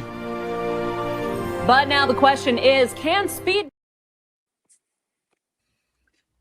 DK Metcalf falling to Montana there. I mean, hey, Jason, if you really want me to go full R word, Jake, I agree, dude. I think Simple Jack would have been good too. Would we would all see Simple Jack in theaters, right? If they actually like made the movie 100%. As a joke, 1,000,000%. Yeah. All right, we got another goal here. This is a chug for Jason right here. Ray, do you have any beer? You gonna chug with me or no?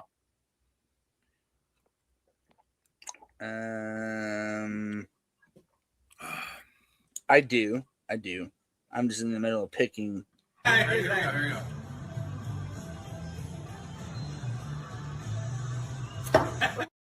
Fuck it. That's for you, Chaz. Patty Mahomes. Classic. All right. Ray now has 2 receivers. We're doing the Ray receiver count here. And you need to end up with 10. I think 10 is ideal here. Don't you worry. Yeah. I'm good. At this point, I'm good. Did CM Punk pass away or something? What? Or are you just saying Wait, CM what? Punk? I don't know. Wait, Louis. hold on. Shout out to Whoa, Louis. whoa. Like, no, I need. Well, yeah, that's our president. Bro, Jerry Stiller is one of my all-time favorites. Like, I mean, obviously, just, Oh, boy, just from Seinfeld, all time. Sorry, you got red there. CM Punk.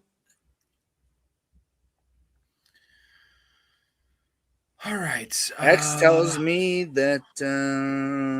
I was just confused to see CM Punk. I don't know. No, Rob, what you said is not like unfair to say. No. Luckily on X, nothing about him being dead. Oh, he says, no, I saw the Chicago Stars on your chugging video. We are all Chicagoland natives. Essentially, every one of the 7 co-hosts. Mouth is from New York. But me, Rob, and Chaz could have a 3, the 3. Oh, I don't like how you were doing that Triple motion scissor. there. We could triple scissor our way. It's just, I don't think Rob wants to. Chaz, I hate to throw you in. I'm sorry, everybody. Chaz didn't want to. Rob's down. I'm sorry. My bad. Yeah, I knew you were going to take Laporta. Damn it. So now I'm kind of after tight ends, but we're going to build some good receivers here, and then we'll make up running back and tight end later. Build them as they come, Rob. I don't know. I got Trey McBride, man. I'm just not even doing anything there. Ray, did you teach Chaz how to eat corn long ways? We had the normal troll in here earlier, and he's like, Rob, do you eat corn the long ways? I was like, absolutely, man. That's the only way to eat it. I was like, there's another way to eat it? I never heard of one. It's fucking fun. Jeez. It is fun. Goodness. Oh, man. No, I love trolls, dude. It's just go fuck themselves. This sucks. So we're gonna take Jordan Addison, I guess. Don't like this. I really wanted Worthy. God damn it. Dude, Jake, I hate drafting next to Jake. I absolutely hate it. I had to draft next to Jake and Mouth, right in between them. A Jake Mouth sandwich? No. Yeah, not fun. Fucking not fun at all. Laporta and Worthy, I figured one of those two would fall back to me, and nope. Takes them both. Worthy, I was hoping I could get Ass in there, but that was a go with mistake. him. And now my tight end room is going to be questionable. Do I have 7 fucking receivers? Dude, you had Pitts available. What were you thinking? Your boy. Where's your conviction? I like Kyle Pitts. Where's your conviction? It's fine, though? Jake. Oh, where's your conviction? No, Jake, we don't like we don't like the same guys. Remember, you like Jason Momoa, and I like Brad Pitt and Paul Walker and Heath Ledger, the softer, more handsome guys. Whoa. Softer? Guys. Brad Pitt in Fight Club is way more sadistic and crazy than anything Jason Momoa has ever done and touched. What I mean by that is body type. Like they're just not, they're cuter guys. They're a little more feminine. I'm not saying they're feminine. They have feminine I'm sticking up for Brad, right? okay? I'm Jason sticking up for Brad. You don't have to tell me about that. I love Brad Pitt. But we had this conversation a couple of days ago, and Jake, he actually walked it back because I was like, if you're with Jason Momoa, you're going to be a bottom. Jason Momoa is a giant human being. There's a chance with Brad and Paul Walker, well, the other guys are dead, but that you could be a top, Could be. Rob, I don't think Chaz likes this conversation. No, and realistically, are you the top or am I the bottom? Oh, we're switching off, buddy. We're switching. Okay, I just wanted to be sure. Like, if you were to say, "Oh my goodness, I'm this," I'd be like, "Well, you're a fucking liar." Do you guys think Jason Momoa can be a saint? Sorry, do you think he's a saint? Can he be romantic? I think so. No. He's a beastly of a man. Dude, chicken jockey. That's all I think about in that clip. Whenever I hear Jason Momoa. Oh, God. Jalen Hurts is by 10. I got to get in something here. We have available. Oh, Rob, I see your boy. I'm going to be taking next round if you don't take him. My boy, you're not picking for 24 picks. Good luck. Yeah, well, who am I saying? Dude, if I get sniped here, when I say that, who do you think? I'm not gonna say it because you already know. I know who it is. It's Rashid Shaheed. I know it's Shaheed. And you have the chance because that's pick 132. He might fall back. I'm not going to reach on him 17 picks at ADP. No, I'm just like, because I already knew. I just wanted you to say it. That's all. And I have a lot of boys. Well. I know. But the fact that you fucking said that name, that's who I thought, this makes me happy because not saying I'm going to be able to get him. It's just, I've been listening to you, man. I've been listening. Jake feels like he's drowning. He needs an Aquaman. He's gonna pull the Sandlot with Momoa. Act like he's drowning just to take out with Momoa. That's what's the chick's name from the Sandlot? What's her name? Fucking it's Squints that does it, but I can't think of her name. It's a very, very like Sandlot. Hold on, I'm looking up right now. We want to talk to Samson? Fly him to the moon. For the fact of how much I do hate the Green Bay Packers, can we acknowledge the fact that I have a nice 3 stack with them? That'll play. What's funny is you're stacking in a sit and go when stacks don't matter, and you do a big tournament, you got no stacks. I you think stacked in the right way with me. More importantly, in this, not more importantly, but just I think they still matter in this. Rob, no, they do. In Sandlot? I just didn't have the opportunity. Oh, Wendy Peppercorn. It's Wendy Peppercorn. That's her name. Yeah. Wendy. Yeah. I love at the end when they're like, and Squints went on to marry Wendy Peppercorn. They have 19 kids or whatever. Oh, dude, you know who that is? This is what movie was she in, Rob? She was in Bubble Boy. She was also in Scream 2022, so newer, but no, there's she's the one in Rob and Anger Management where Adam Sandler meets up with Jack Nicholson's Boston blonde hot patient, and she wants to bang him, and she just starts freaking out, and she eats the cake. Oh, you think I'm fat? I haven't really seen that. Hey, mouth. Screw your mouth. I'm surprised, dude. You've never seen like fully in Rob. First off, hold on. Before we go any further, Chaz, you seen this movie? Wait, which one are we talking Anger about? Management, Jack Nicholson. And dude, that movie came out before Chaz was born. I get that. No, and you said you never seen it. If he says he saw it, I was about to make fun of you, and he just said no. Oh yeah. Good, thank you. No, I can't make fun of you. Chaz, please, for the little guy, watch it. It's phenomenal. No, but that woman we're talking about, she is supposed to be like, she's a patient of Jack Nicholson's, who is like the anger management coach per se, and he like purposely hooks up Adam Sandler with this girl, and he's just like, you know, whatever. He says, "Oh, you're pretty," blah blah blah. She's like, "Oh, I'm fat. I never said you're fat." And she grabs like chocolate cake and just like shoves it all over her face, and she's like in her teeth. It's like, dude, it's so perfect. You want to call me fat now? And he's just like, whoa, holy shit. Like, I don't know what the fuck. Please, Chaz, and both of you. More importantly, Chaz. Management. Dude. I'll have to give it a little sightseeing. Dude, I will fucking come over to your house and watch it with you. Oh. Don't make me do that, okay? Thought you just do it on your own. Else. He will come over to your house.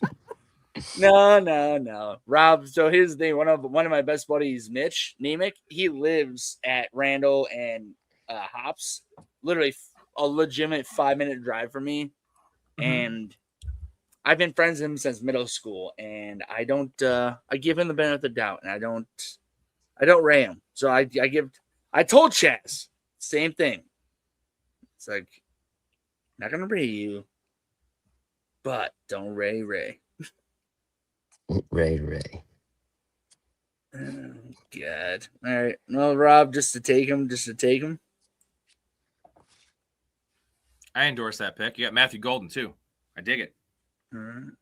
And Wandale. Nice little combo there. That's a nice little I three-piece love there. Wandale this year. Floor, upside.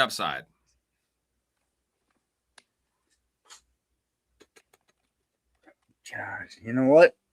Just to stick with my gut, Rob, give me the rookie. Oh, Omar Cooper. Yeah. Oh, I love that. I love you.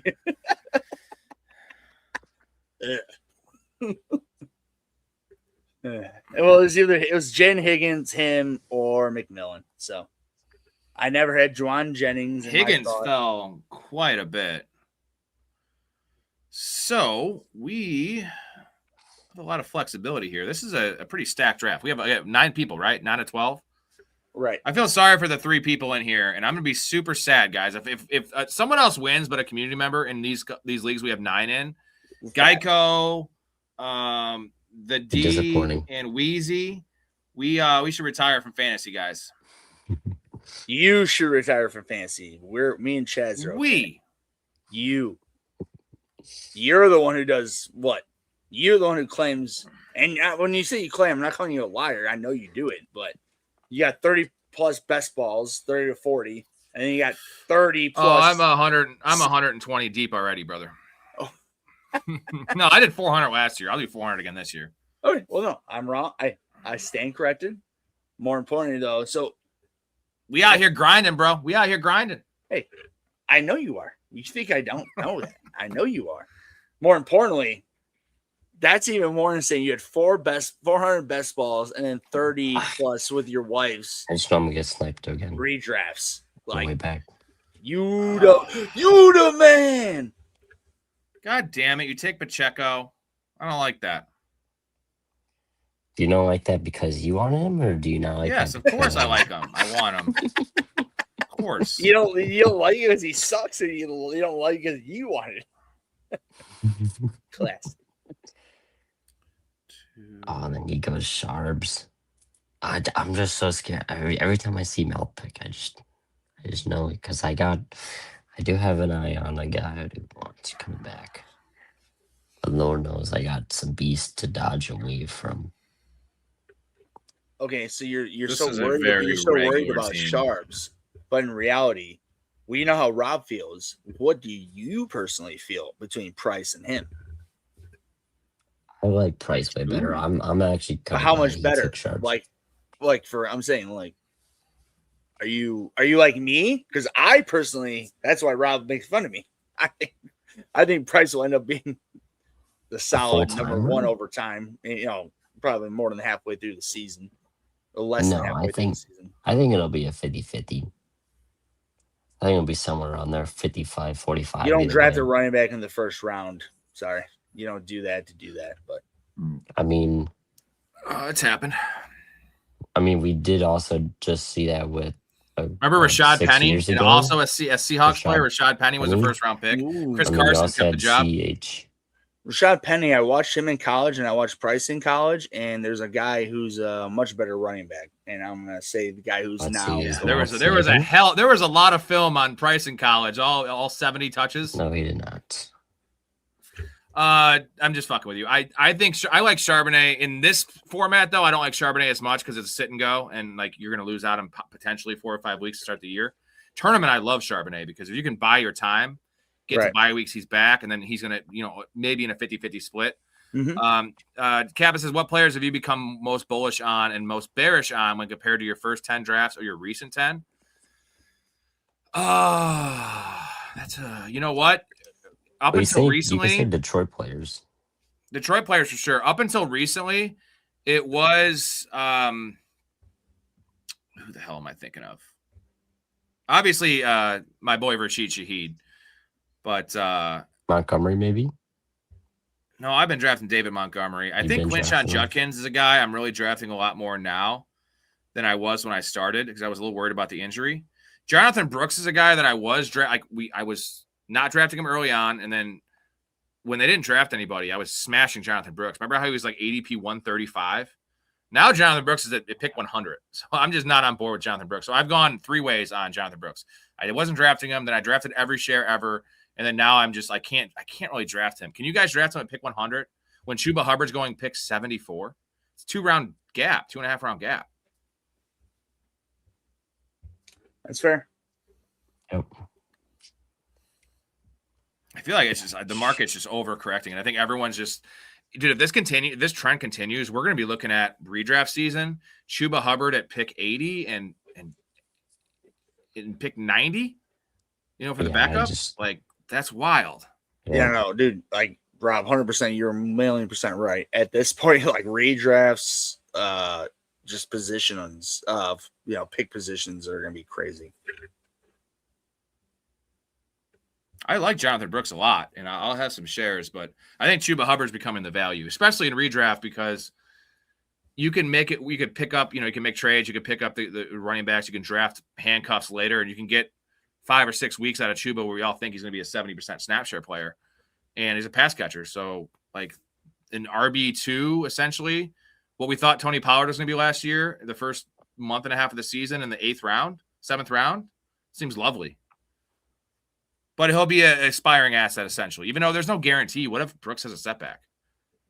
I mean, Brooks is one injury away from being out of the NFL. Are we all in agreement on that? Yeah. One more ACL from being just donezo? Yep. I hope not, though, because I want to see him play. He's still super young.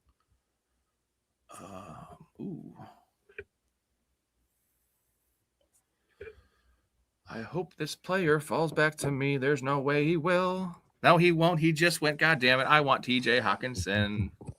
Oh, trust me, Rob. I was literally I was picking between him and Hawkinson, and I decided to go with the most athletic guy in the draft, but I was very close to taking him just to piss you off. Hawkinson is, but I don't have a second quarterback.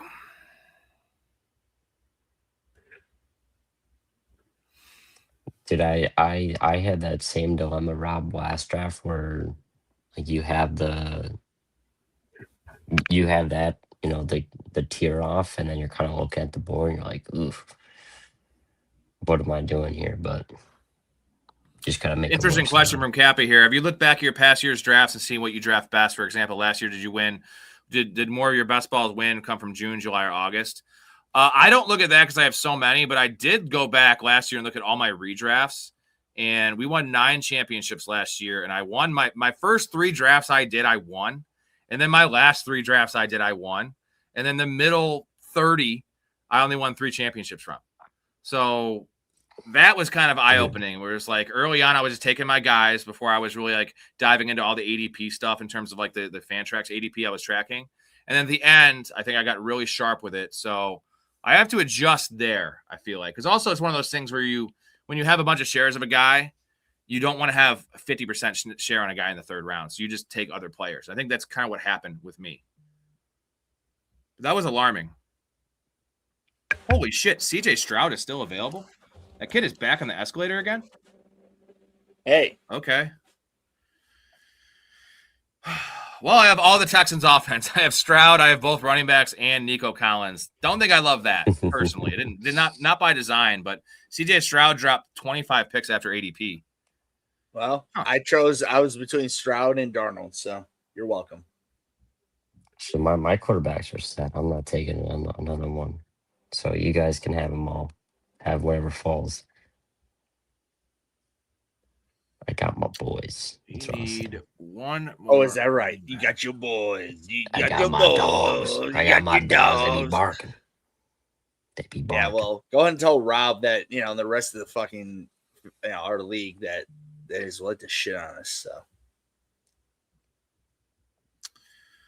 Ooh, interesting here.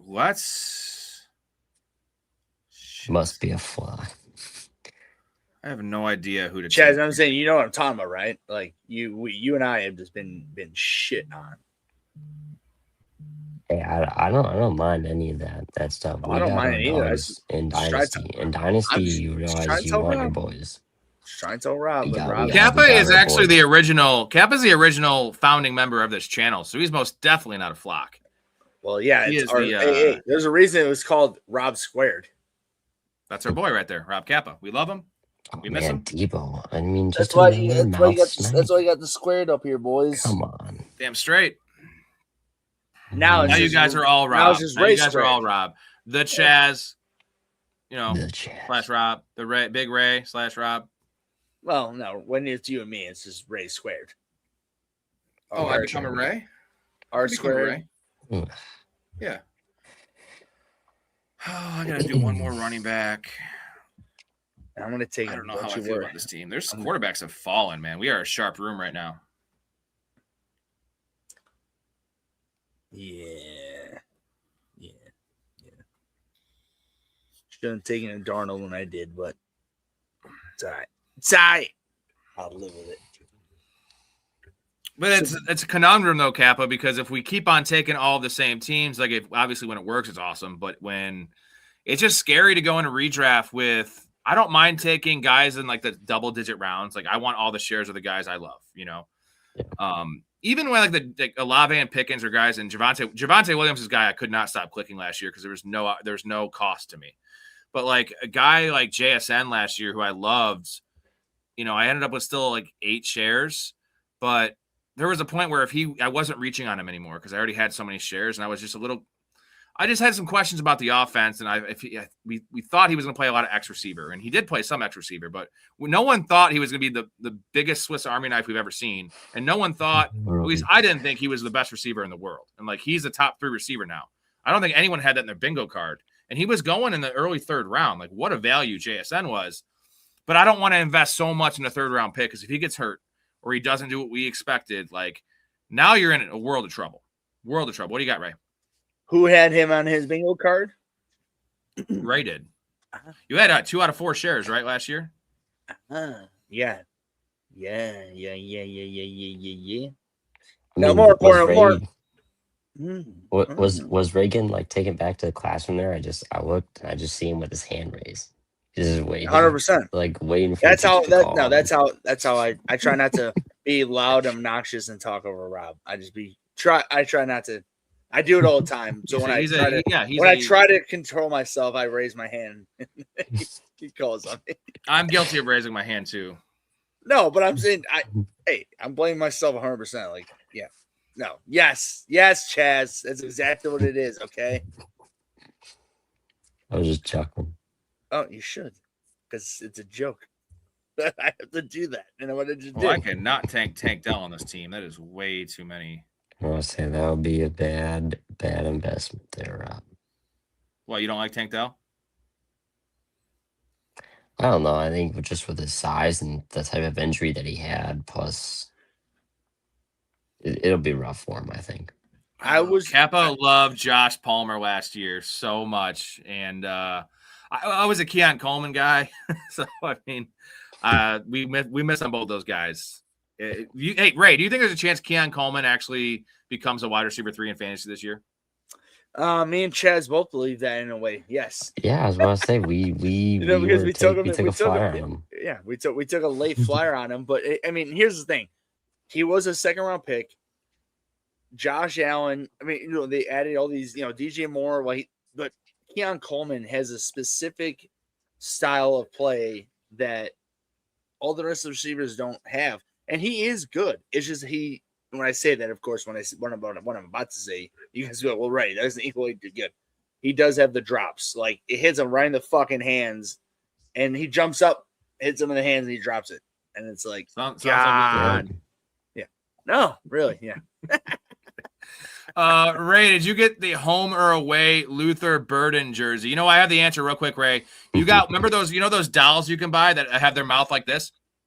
Uh-huh. That's what you got. You got a Luther Burden doll. Yeah. So, hey, Rob. So real easy.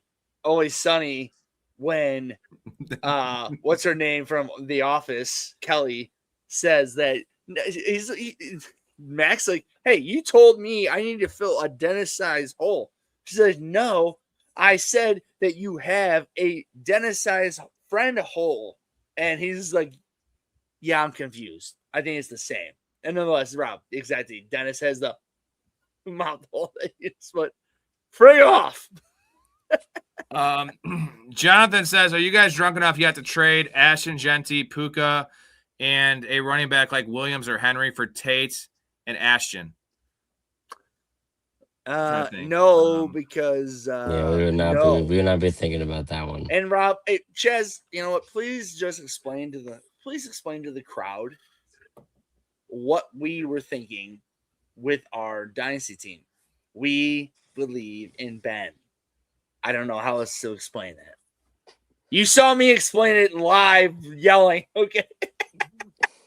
I did see that. And It's pretty simple. We got our core five, and then we just started taking kind of win now players.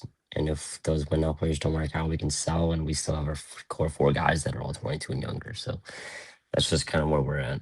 but more importantly, the Bears players, because that's where, of course, I got raid, and that's fine. I raid them. We still do it have was a one more heavy round. rain. Rob, in general, we had a nice conversation. We believe in Ben Johnson. If the rest of you guys that watch the NFL don't want to believe in that man, have fun. We will be benefiting from it. So, trust me. Here, Rob, admittedly, this is the problem with me. You said many things that are right in general of me and the Bears, this and that. This is the first time we've actually had an offensive-minded head coach who is a stud for the Bears. It's just hard. And admittedly, Rob, I didn't play fantasy with you when Mark Trestman was the head coach and had the third overall scoring offense. How many Bears did you have back in those days between Martellus Bennett, Cutler, Forte? I was a Forte, dude. I was a Forte, bro. Forte, sure. Alshon, and Marshall Bennett. Or Martellus Bennett. I was a Forte guy. I stayed away from Bears, but like Forte was one of the early emerging PPR backs. And he was a first-round pick for a couple of years, but he returned value every year because no running back was catching 60 or 70 balls back then, outside of like one or two guys. Mm-hmm. And Matt Forte was awesome, dude. It was plus he ran for like didn't he like again like when I say this, he ran for like roughly about 1,000 yards every year, right? Like when he it was like 1,000. It was like 1,500 all-purpose. Yeah, 1,500, 1,400 all-purpose, 10 plus touchdowns. That's crazy. That's crazy. Now, unfortunately, a lot of leagues back then were only half PPR, but even still, like from 10 years prior when most leagues were just standard, which is just wild. I still have a lot of my older buddies that they still play standard leagues. And like the quarterback scoring is just so inflated. Fuck you, Dakota. Took your boy Singleton. I'm going to take a pee. We're in the last round. I'm going to take a pee. I have my cue set. So just talk amongst yourselves. I'm telling you that Dakota took your boy Singleton. So I said, fuck him. I was thinking about drafting him. But yeah, I think Ray, I think at this point, I think everyone in the community knows about our Bears infestation. And I think we just gotta keep on playing into that. Dude, Dakota, as a homer standpoint. Chaz, here's the thing, dude. You're 100% right. It's just more or less you're fucking 22, 21, right? 22? Yep, 21. You'll be 20. Yeah, so you're going on 22. Dude, like I remember watching now Rob, I'm sure he remembers even more verbatim, like, the Mike Brown interception teams of 2001, like when they won those games, dude, like, nonetheless, my point is that the entirety of our lives, there's never been an offensive minded team besides Trestman, and Trestman was an idiot.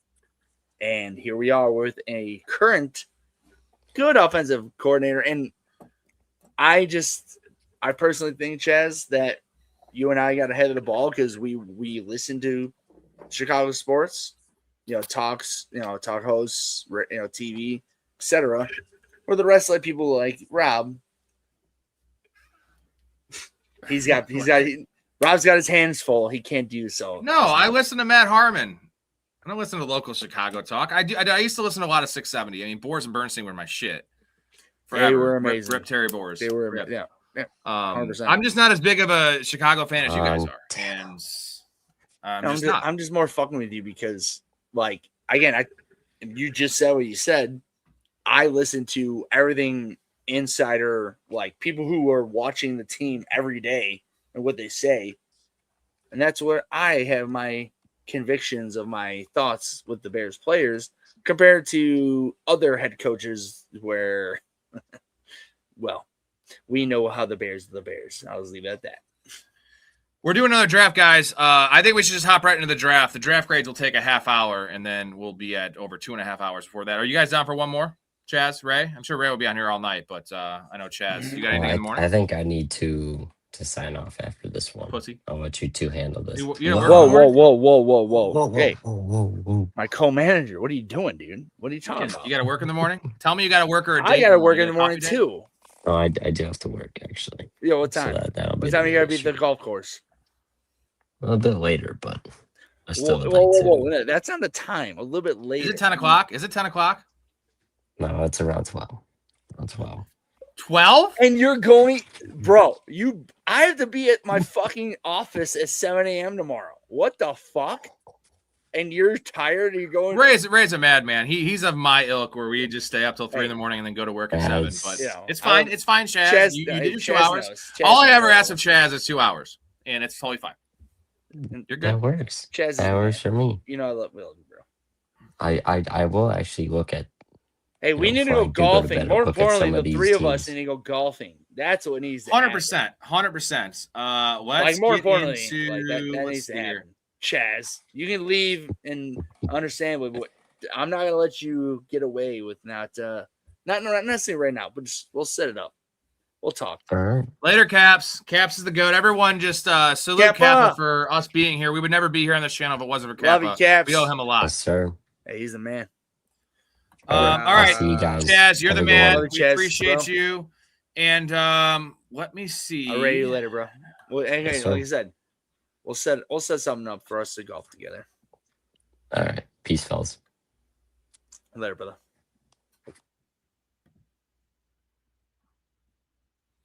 See ya.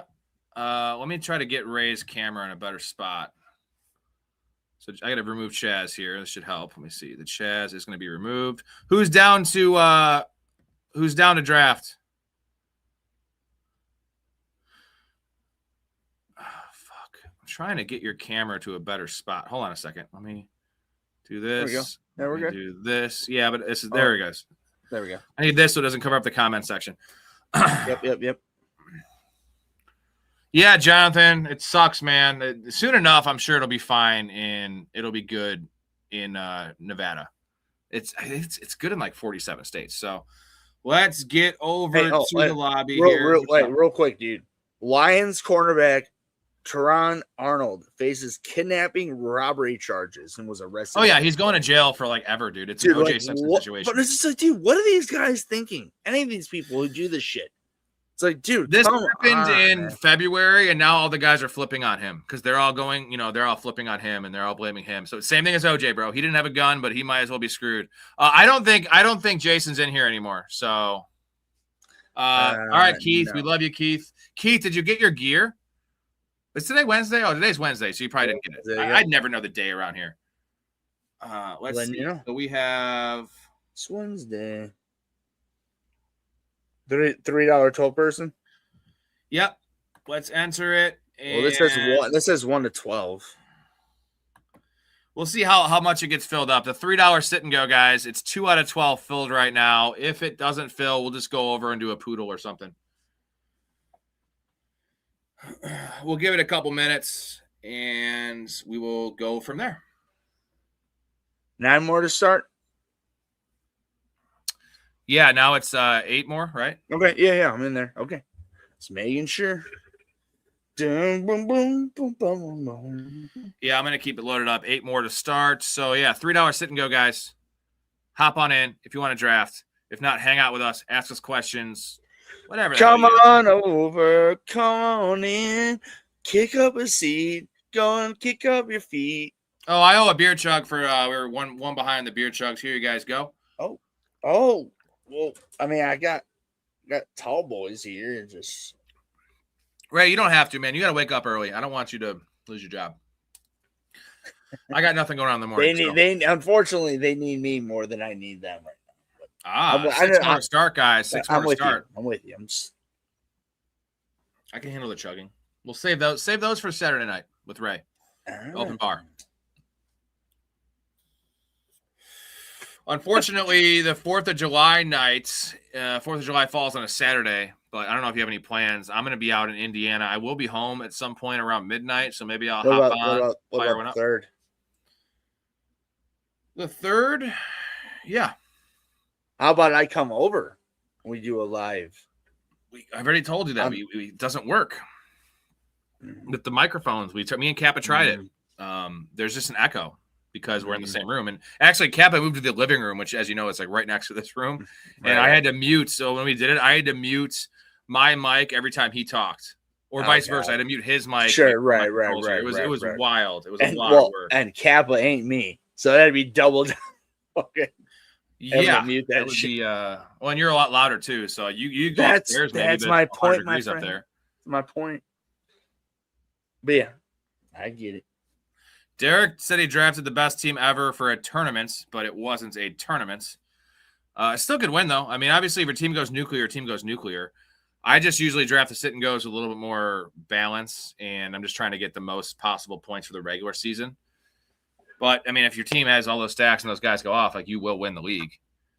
So we still have 6 more to start. We'll give it a couple more minutes. If it still stays at 6, we'll hop in a Poodle instead since there's only like 4 or 5 of us in here.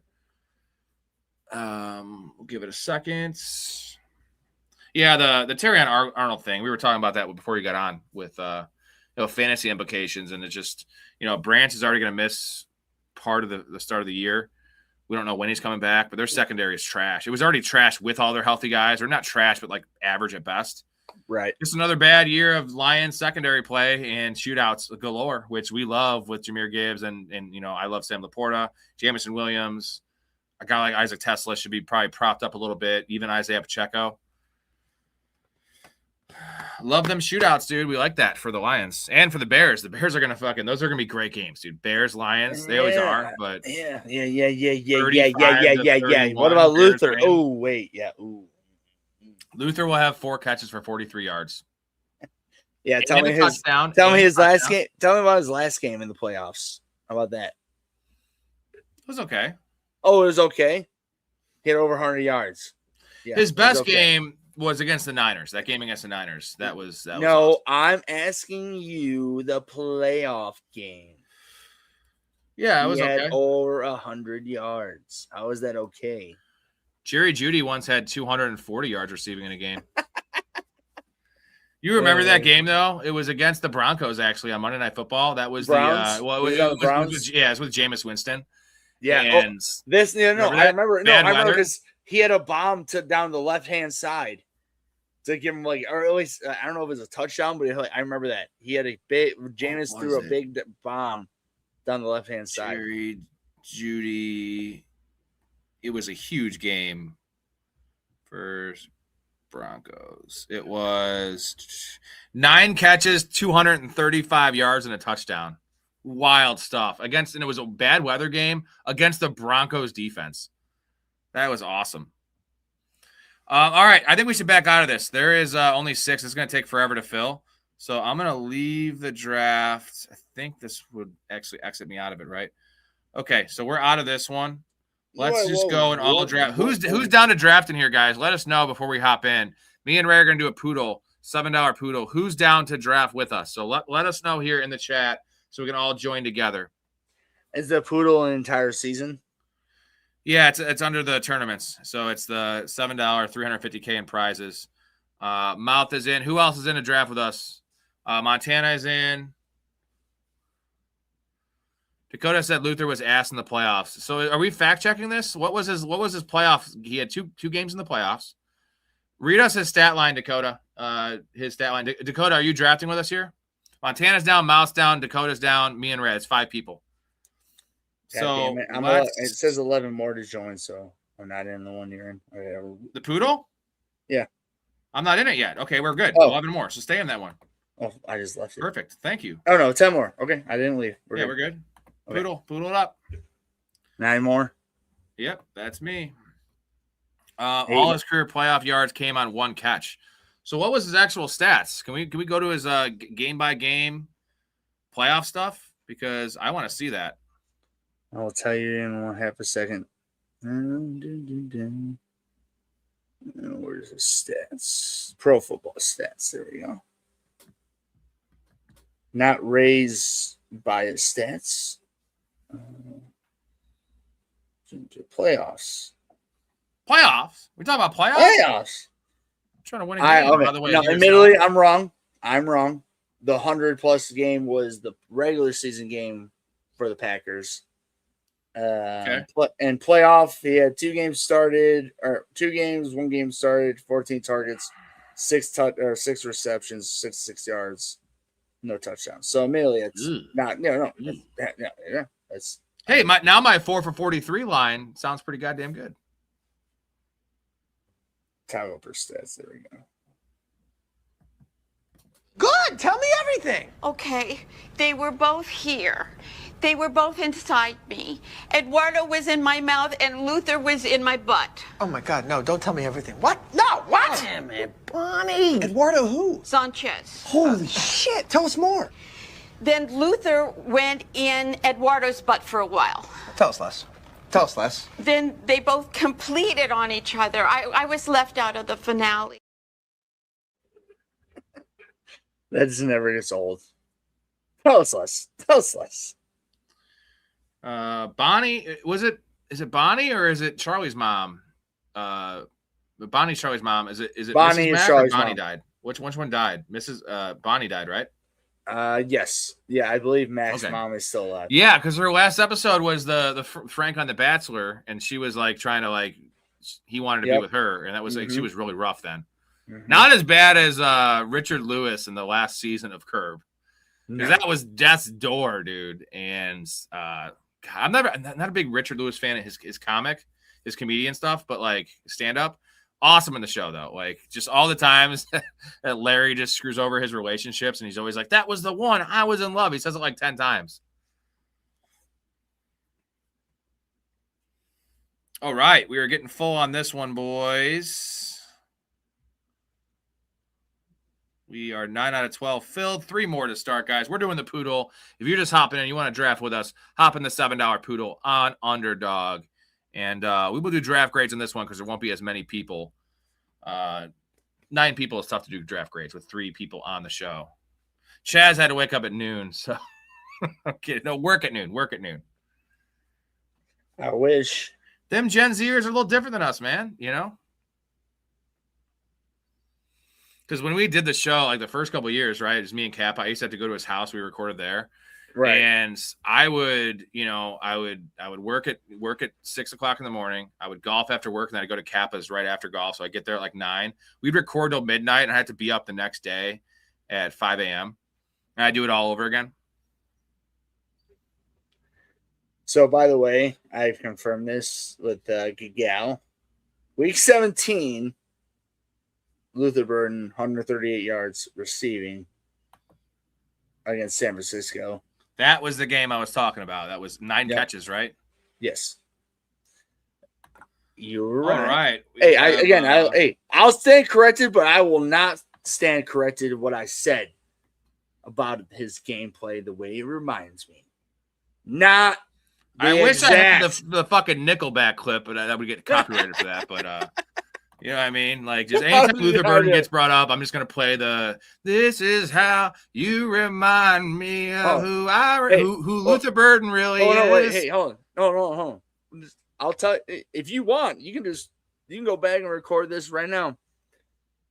This is how you remind Ray how you are really am. This is how Luther Burden reminds me of Antonio Brown, but Robson calls me retarded. That's awful. And we I'm at 3, Mouse at 5, Montana's at 7, Ray is at 8, Fantasy Dog's in this one. He's at 9. Derek is at 11. So what is that? 2, 3, 4, 5, 6 of us. Half the league. All right. It was terrible, but I just wanted to do it for you on the live. That's all. That Niners game does sound like an Antonio Brown stat line. I'm not gonna lie about that. Jonathan says that sounds like an AB stat line. Someone should compare them. Fantasy Dog says I'm at 9, taking Genty and A-Chain just like yesterday. I was fading A-Chain for a while, but he's kind of – I'm still kind of fading him a bit, at least in half PPR. But his ADP is getting more fair. Like he's going in the 16, 17 range. I don't like him at the 1-2 turn. I guess I'm not going to take a guy on the Dolphins over Saquon Barkley, over James Cook. Derek paid $2 to make it stop with your singing. Thank you, Derek. We love you, Derek. Derek, you have no idea. You have no He's regaling us with idea. the tales of the sea. As a matter of fact, Rob, I was at a Kid Cudi concert. At this point, shit, that was probably 2013, 14, somewhere around there. And some random girl, which admittedly, if she would have hooked up with me, way out of my league. But No nonetheless, one's out of your league, bro. Well, speak for yourself. But nonetheless, well, either way, I can harmonize. Okay, I don't have an individual good voice. Admittedly, I can harmonize very well with music. And nonetheless, I harmonized with Kid Cudi on some song, and this super hot chick was just like, "Oh my god, like, this sounds so good." And I'm like, yeah, you don't know, Ray, but okay.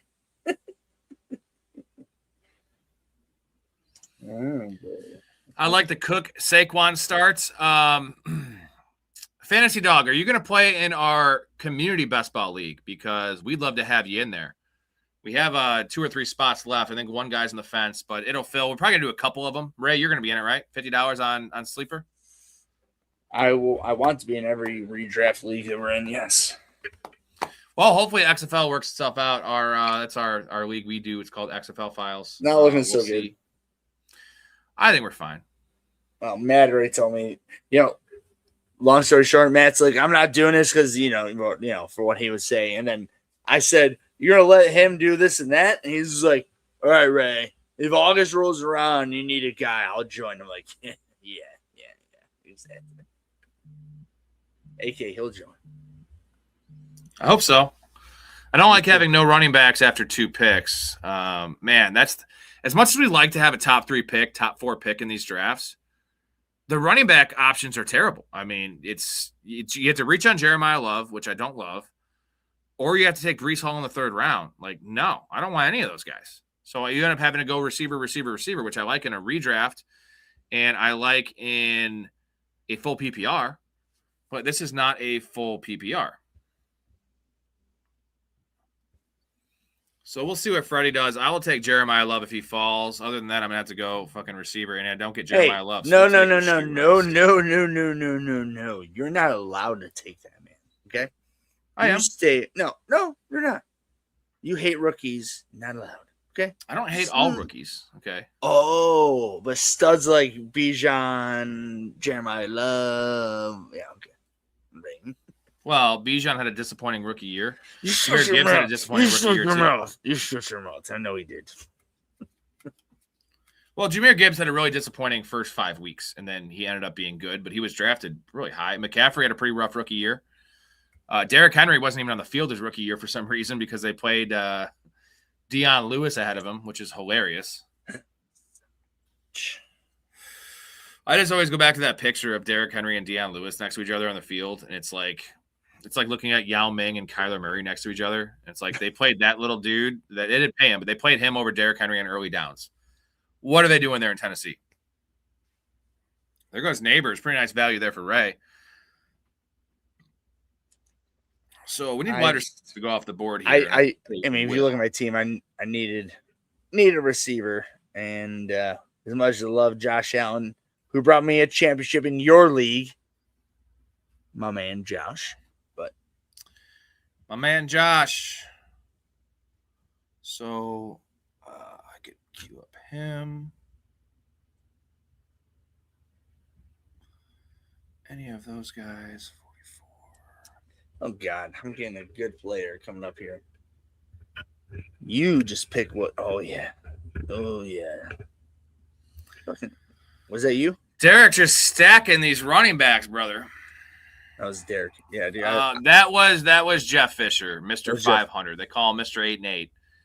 And so you're saying Kyron Williams is a trash running back, second running back? Is what I heard? No. I said he's stacking running backs. I didn't say he's stacking trash running backs. I like Blake Corum at value over Kyron Williams, but I still like both of them. I mean, tied to the Rams. Let's go. I didn't want to take that because I need a running back. Rob, real quick, just take a look who's available. And you'll know who I really think. I wonder if it's motherfucker. Luther Burden. No, it's all yo. There you go. You get your Luther, dude. You get your Luther off. He takes Garrett Wilson over Luther Burden. Mm-hmm. That's fine. That's fair. I would do the same thing. I'll take Luther Burden if he falls back to me, and he won't. And he doesn't. There goes Jacobs. Mouth's going to take a receiver here. He's probably going to take Jalen Waddle. I probably should have taken Jacobs because I need another running back, but Mouth might take tight end here. There's that second end of running backs. Yeah, take Loveland, Mouth. Listen to Ray. You'll be happy. He takes McLaurin. That's nice. Yeah, that's a good pick. We'll take some value on Cam Scatterbro, I think. Scatterbro. We just need running backs at this point. Scatterbro. And we probably have to go running back again here. There's a couple dudes I don't hate in the queue. There goes Loveland's. We could take Jalen Waddle. Nope, Waddle's gone. Rob, at this point, I'm going to almost think I'll be taking Price. You might have to. I mean, I'm just based on there's a lot of picks in between me. This dude has to go wide receiver, right? He has Loveland and two running backs. He has to take a wide receiver. Do not take David Montgomery. Give me my David Montgomery. Yeah, DJ Moore. He takes the wrong running back. I like Tootin, but taking Tootin over Bucky, Judkins, or Montgomery. Hendy's there. Swift is there. Whoa! Hey! You take Hendy's mouth out of your fucking. You take his name out of my mouth. I'll take his mouth out of my mouth. Yes. Gotcha. You do both. Okay. I'll do it all. Okay. Tight ends are all gone. Running backs are real garbage now. Really? I'm gonna get a stud running back. Well, they will be when I pick. You know what I'm saying? Like, they will be when I pick. I'm not gonna get another running back.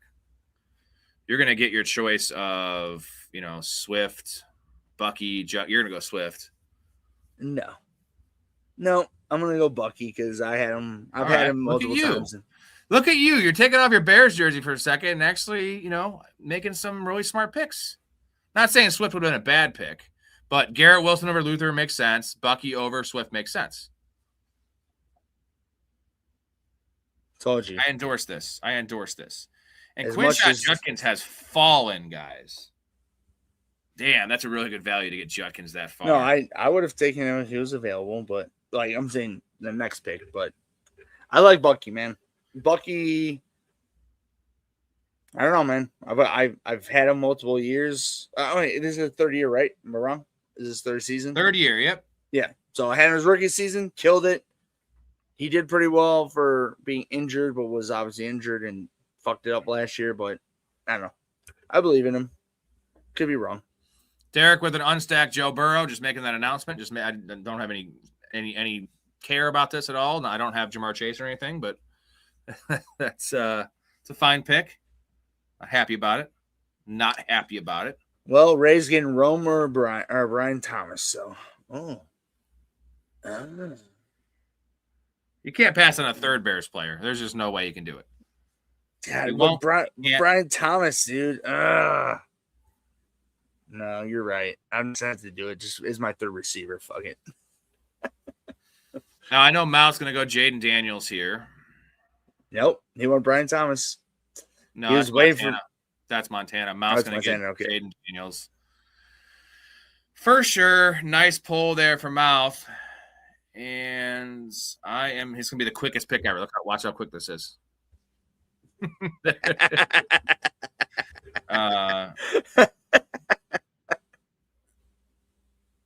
Damn it. So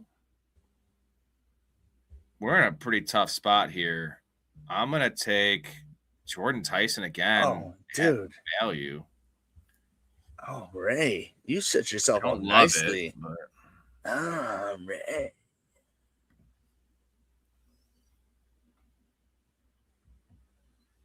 don't know what kind of stacks I'm even going to get on this team.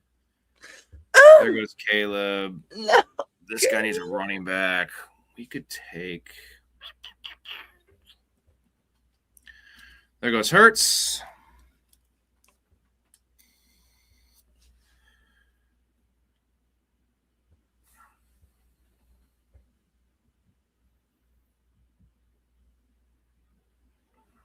It was Quentin Johnston.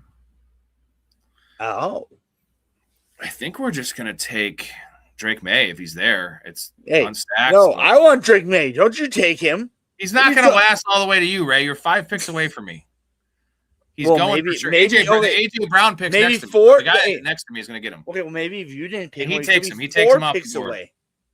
He takes him off the board. So we're going to take DK to really build this wide receiver room, and then we're just going to kind of punt wide receiver the rest of the draft. Yeah, Drake May was falling way too far. And, okay, the quarterbacks are gone. Don't love this. See what falls back to us. There goes Stevenson.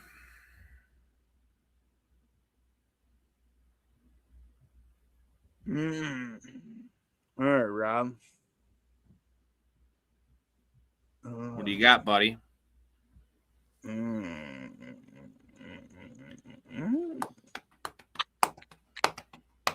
we're gonna do this.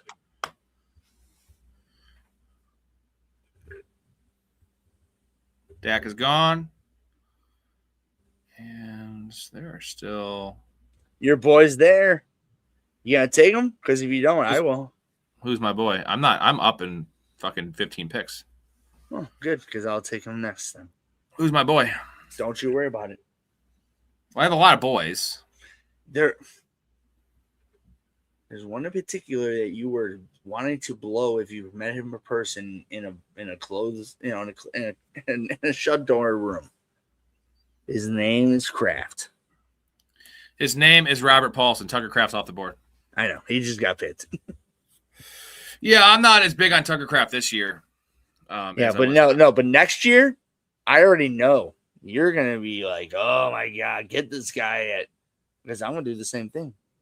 Get this guy at value because you want to have a great season because he's building off of his. No, Kraft's gonna have a good year. I still like him. I like Kraft much more in redraft. I think I will than in best ball because there's still some uncertainty there. And just the way I draft tight ends, I can just pair three of them together, so I'm not as bullish. Oh, so we need, let's see. So this guy's got Hurts. This guy's got Caleb and Drake May. So to my left, guess I'm taking Laporta. Pretty savvy pick there, buddy. And so I got Dak, Kenneth Walker, Bucky Irving, Amon St. Brown, Neighbors, Garrett Wilson, Rome, and Sam Laporta.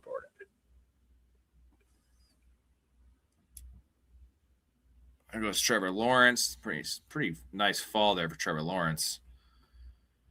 So I'm glad that was fake news about him getting a haircut. Maybe he will now, though. You know. Maybe, but I mean, God. Admittedly, dude, he doesn't have that great of like a looking face. His great hair. Great hair. Great hair. Great hair. Like Rob, let's be real, dude. You put his hair on you, same weight, same size, and you just look at the face, you take a picture face. I'll take you over him any day. Thanks, buddy. I'm just dude, he's got a weird like he's not ugly by any means. Like he's a good looking guy. It's just I don't know. It's just so like square boxy looking. Am I wrong? Like no. Trevor Lawrence's actual like head face, like I don't know. Like, you know, he's a good looking dude. I don't know. But I keep saying I don't know, but I don't know. But Jackson Dart. All right. I have my only stack is a fucking running back. Gross. I have some week 8 bye concerns for sure. Like really bad bye concerns in the squad. Let's see.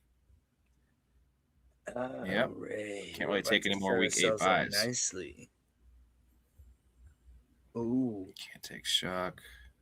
Take this guy.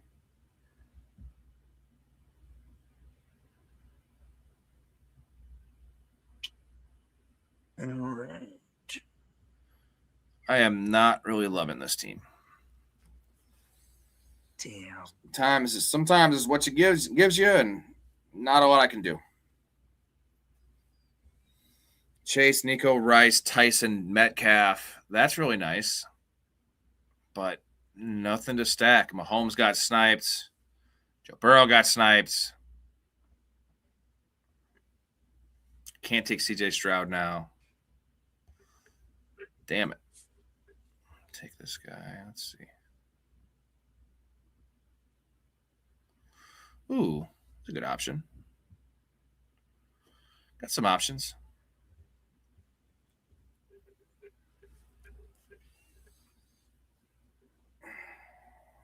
What are you doing for the 4th, man?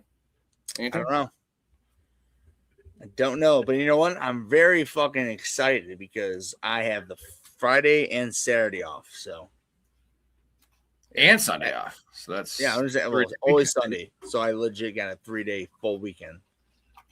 Very pumped about that. So get yourself some alcohol poisoning. Yeah. As long as it involves you, sure. You want to get poisoned together? Yeah. Yeah. Here goes Kyle Pitts. Oh God, dude. Fuck myself. I think I know what I can do here. So do stacks matter more in this league than the other? Yeah, definitely. Okay. Travis Kelce. Well, then there's my pick. I got Laporta and St. Brown. There you go. Smart Ray. Making some good decisions. I need another running back. I only got 2, but I felt that was worth it. Considering there are some halfway decent running backs still available that I can get. So, and let me queue them all up. I'm gonna get these guys all have 2 quarterbacks. They should not take a third. I'm gonna sneak in a Jonathan Brooks pick way after ADP, and I hope I can get Bo Nix because I do have RJ Harvey. Well, if they take a third quarterback, then whatever. It was between Jonathan Brooks or Goff for me. But since I had Laporta and St. Brown, I already have Dak though, so Dak doesn't really get injured. But if something, anything can happen, or I could reach on Isaiah Likely. Oh, we got 6 picks left. Oh, we're gonna take Bo Nix way after ADP. Got plenty. Oh, nice pick, dude. What is that? So 10. Was it 123? 18 picks yeah, after fucking ADP. Fucking A. 123. Great pick. I should have probably taken Isaiah Likely and punted quarterback a little bit more to get a stack, but some teams you just got to kind of throw in the towel and be like, this team isn't winning. This team probably isn't getting top 200, top 500. I can maybe quadruple my money and get to the semifinal. I mean, that's ADP value at that point, but sometimes ADP value doesn't lead you to championships. Right. But I don't think this team's good enough to win anyway, so it's like it's reaching on a stack will definitely increase my chance of missing the playoffs in general. Sure. There goes all the quarterbacks. Now I'm glad I took a quarterback because now it's down to Baker, Cam Ward, Sam Darnold, CJ Stroud. It's the bummies. I mean, please don't give Baker. You think Baker is that bad to be like a bottom third bum? Top third? No, I'm referring to back at my pick. It will be the bummies. Like Baker would never last. There goes Shaheed. Yeah. I could never get that's Derek.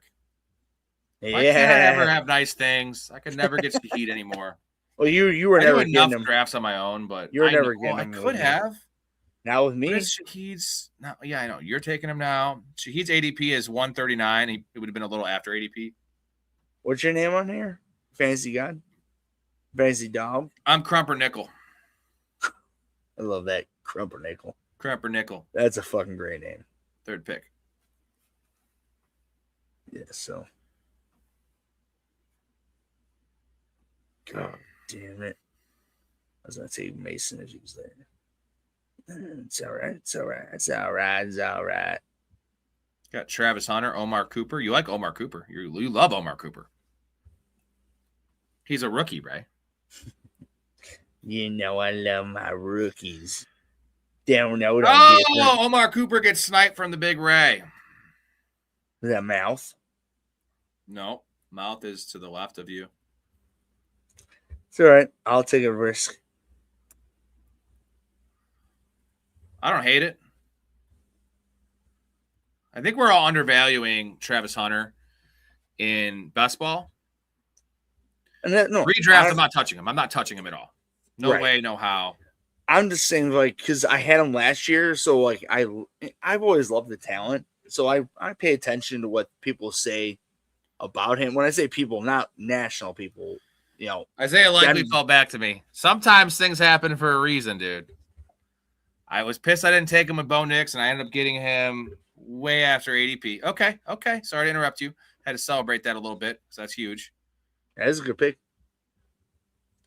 No, I'm just saying in general. It's just like, Rob, like that. This is why, like, when I say shit that I say about Luther Burden, people that the things I hear about Luther Burden are from normal, reporters who are Chicago reporters who are around the team every day, not ESPN and not just whatever, just national pundits who aren't around them every day. So that's why I have my particular thoughts on players like him. And it's the same difference though. Like, it doesn't matter. Like, it can be all different varies in players. I more believe, like I've told you this, like for NBA players, for instance, like I love listening and more believe people who played against players instead of people like us who never watched Pete, Pistol Pete, for instance. Well, everything I've ever heard about sometimes though, dude, because those people aren't always the best at like it's a Michael Jordan situation, right? Michael Jordan should have been a great GM, but he was one of the worst GMs we've ever seen. That's not the same. That's not. He couldn't evaluate talent. Obviously, Michael Jordan could not evaluate talent. No. I'm talking about people who played against people. I get what you're saying. I see what you're saying in terms of like their eras. Yes. Now, admittedly, Pistol Pete, for instance, like he's one of the greatest like basketball players of all time. Like he is. Dude, he averaged 45 points in college. That's fucking crazy. But in general, it's just one of those things that. You know what? Give me this guy. Debo or Jennings. You took Jennings, right? Yes. There goes Bryce Young. Who are your quarterbacks right now? Oh, you're good at quarterback. Your tight end. You have Sam Laporta. You don't really need much with him. I consider him one of those elite dudes. Running back, you're sitting with Ken Walker, Bucky Irving, J.K. Dobbins, and JCM. No, I need a running back for sure. Tennessee put all 5 guys guarding Pistol Pete, held them to 17 points, but they lost by 50. That didn't work.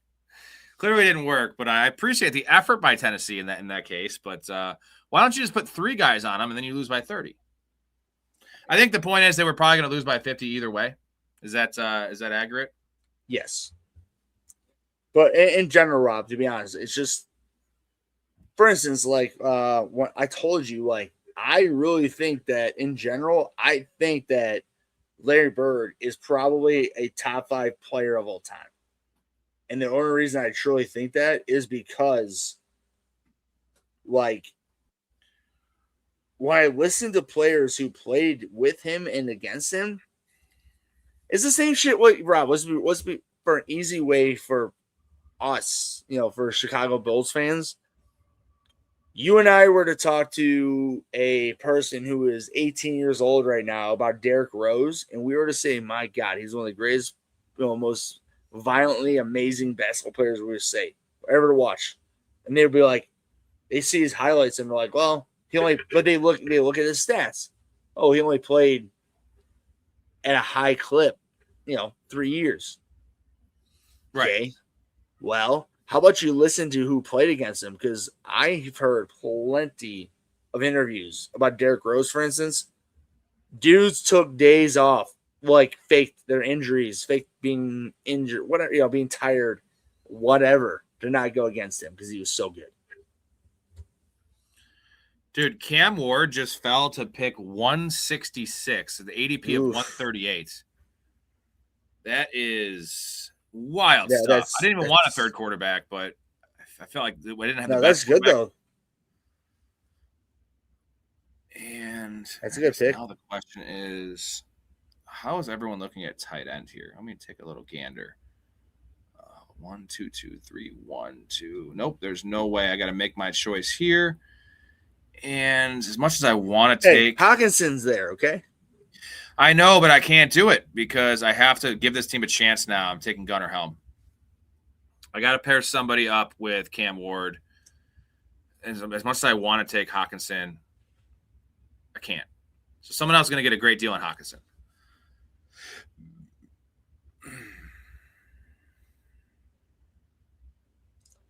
Mouth's going to do it. Take Sadiq.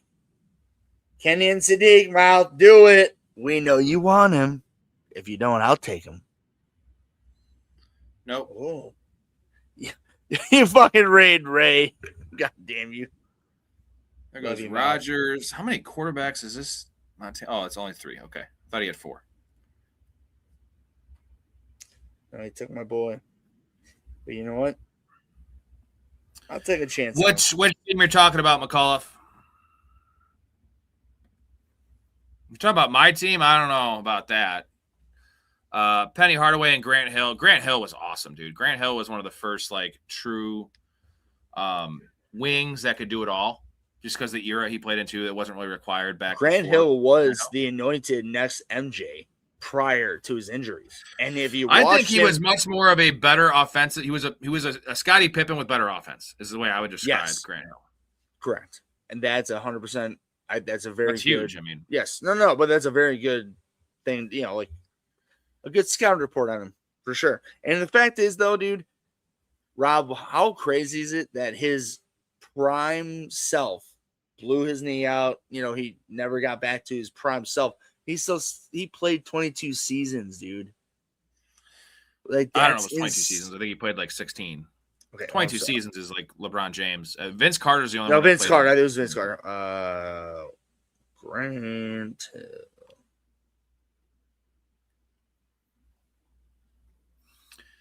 Dude, fantasy. We had a pretty long Len Bias conversation about a week ago. Me and Storey were talking about Josh Gordon and what if Josh Gordon was. And then I mentioned Len Bias. I thought was the biggest what if in sports history. I think Bo Jackson's up there as well with the multi. No, Len Bias is definitely the number one. He's a definition of a what if because we never saw it, and he was as good as Jordan in college. Everything I ever heard about that man was that he was Michael Jordan. Yes, of course. There are many issues with him, but nonetheless, passed away before he ever made the NBA. We never knew. So. Never knew.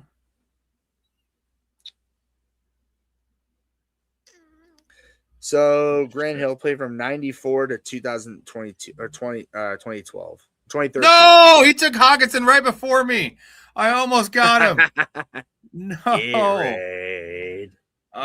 We're gonna take Mooney, I think, to get some stuff. I haven't taken a receiver in forever. Look at my board here.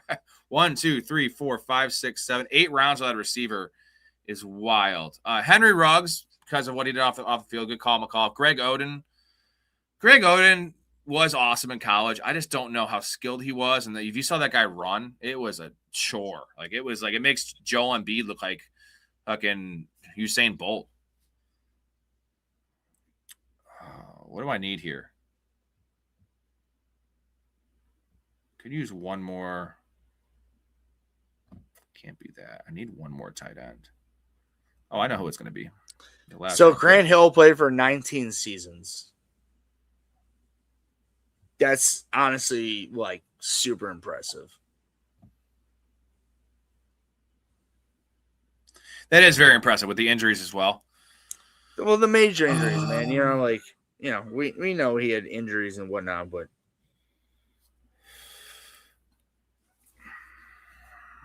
McCall says down for DraftKings after this. I don't know. We're gonna do draft grades after this, and it's gonna be probably. I know, Ray, you have to get off. I'm always down to stay on, but this is our fourth draft. If someone signs up for the Patreon during the live stream, then we will do DraftKings for sure. I can mark that one down for sure. But yeah, I don't want to do a 4-hour stream. I'm not saying I'm not down, but I'm always trying to grow the community, as you guys know. So whether it's you, McCall, or somebody else. If you sign up for the community, I'll do a beer chug and we will do an DraftKings draft live right after this. I sound like a host there. Live right after this. Last night, the reason I'm trepidatious about it is because last night we did the same thing and we did a DraftKings and we waited 25 minutes for the lobby. Now we could always get in a different tournament. We don't have to get in the $3 one, but we waited, I think, almost 30 minutes for it to fill up, and they take so long. I do prefer DraftKings over Underdog. It's just like the lobbies are so slow. I don't get it. I don't know why more people aren't playing DraftKings, because Underdog is a separate entity. It's literally just best ball and pick'ems. Like DraftKings is the biggest sports book in the world, like in FanDuel. So like everyone has a DraftKings account already. Why don't they go over and draft best ball? 20 rounds, PPR. Fucking love it. Longer clock. So we're going to make a really interesting pick here that I think is going to be very unique. And it could come back and bite me if he had to take my moose. I just had to. Pat Frymuth in the last round is free, dude. That is cheating. Is that the last pick? Love that pick. Yeah. Is that your second tight end? Yeah. Actually worked out pretty well, dude, because if you didn't get Frymuth, it gets real shitty real fast. Well, yeah, it was Ferguson who wasn't Jake, after Ferguson. So. Yeah, right. This pick's going to seem really gross, guys. It is Evan Ingram. It's a very gross pick. I have Bo Nix. Hey, you shut your mouth. He's still the starting tight end. You shut your mouth about that, okay? I understand, dude. Like the dude is athletic. Like he has the talent. It's just I'm with you because Rob. I had him everybody. When I say this, I had him last year in. As a matter of fact, Rob, your fucking league. Well, my league's two tight end. He was my second tight end the whole league, the whole season. And he sucked my asshole. So, how did that work?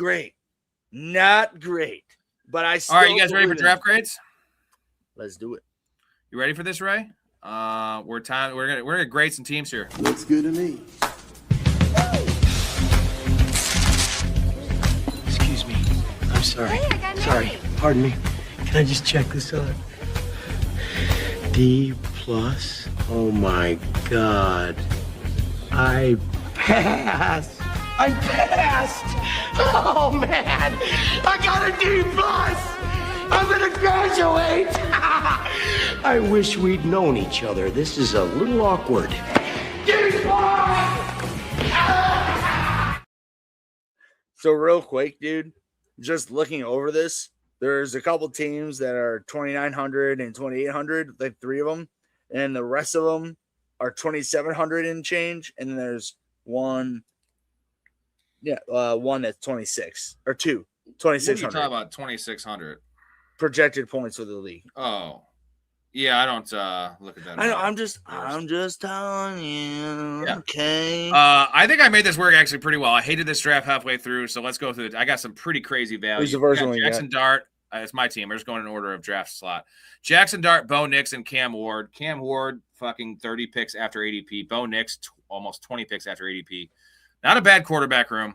No, Cam Scatterbo, David Montgomery, RJ Harvey, Jonathan Brooks, and Isaiah Pacheco at running back. Jamar Chase, Nico Collins, Rashee Rice, Jordan Tyson, DK Metcalf, Darnell Mooney, and Torrey Horton at receiver with Isaiah Likely, Gunnar Helm, and Evan Ingram. Dude, I mean, honestly, your running back room is a little sus. I like your quarterback room, like for where you draft them. Your wide receiver room is where your money's going to be.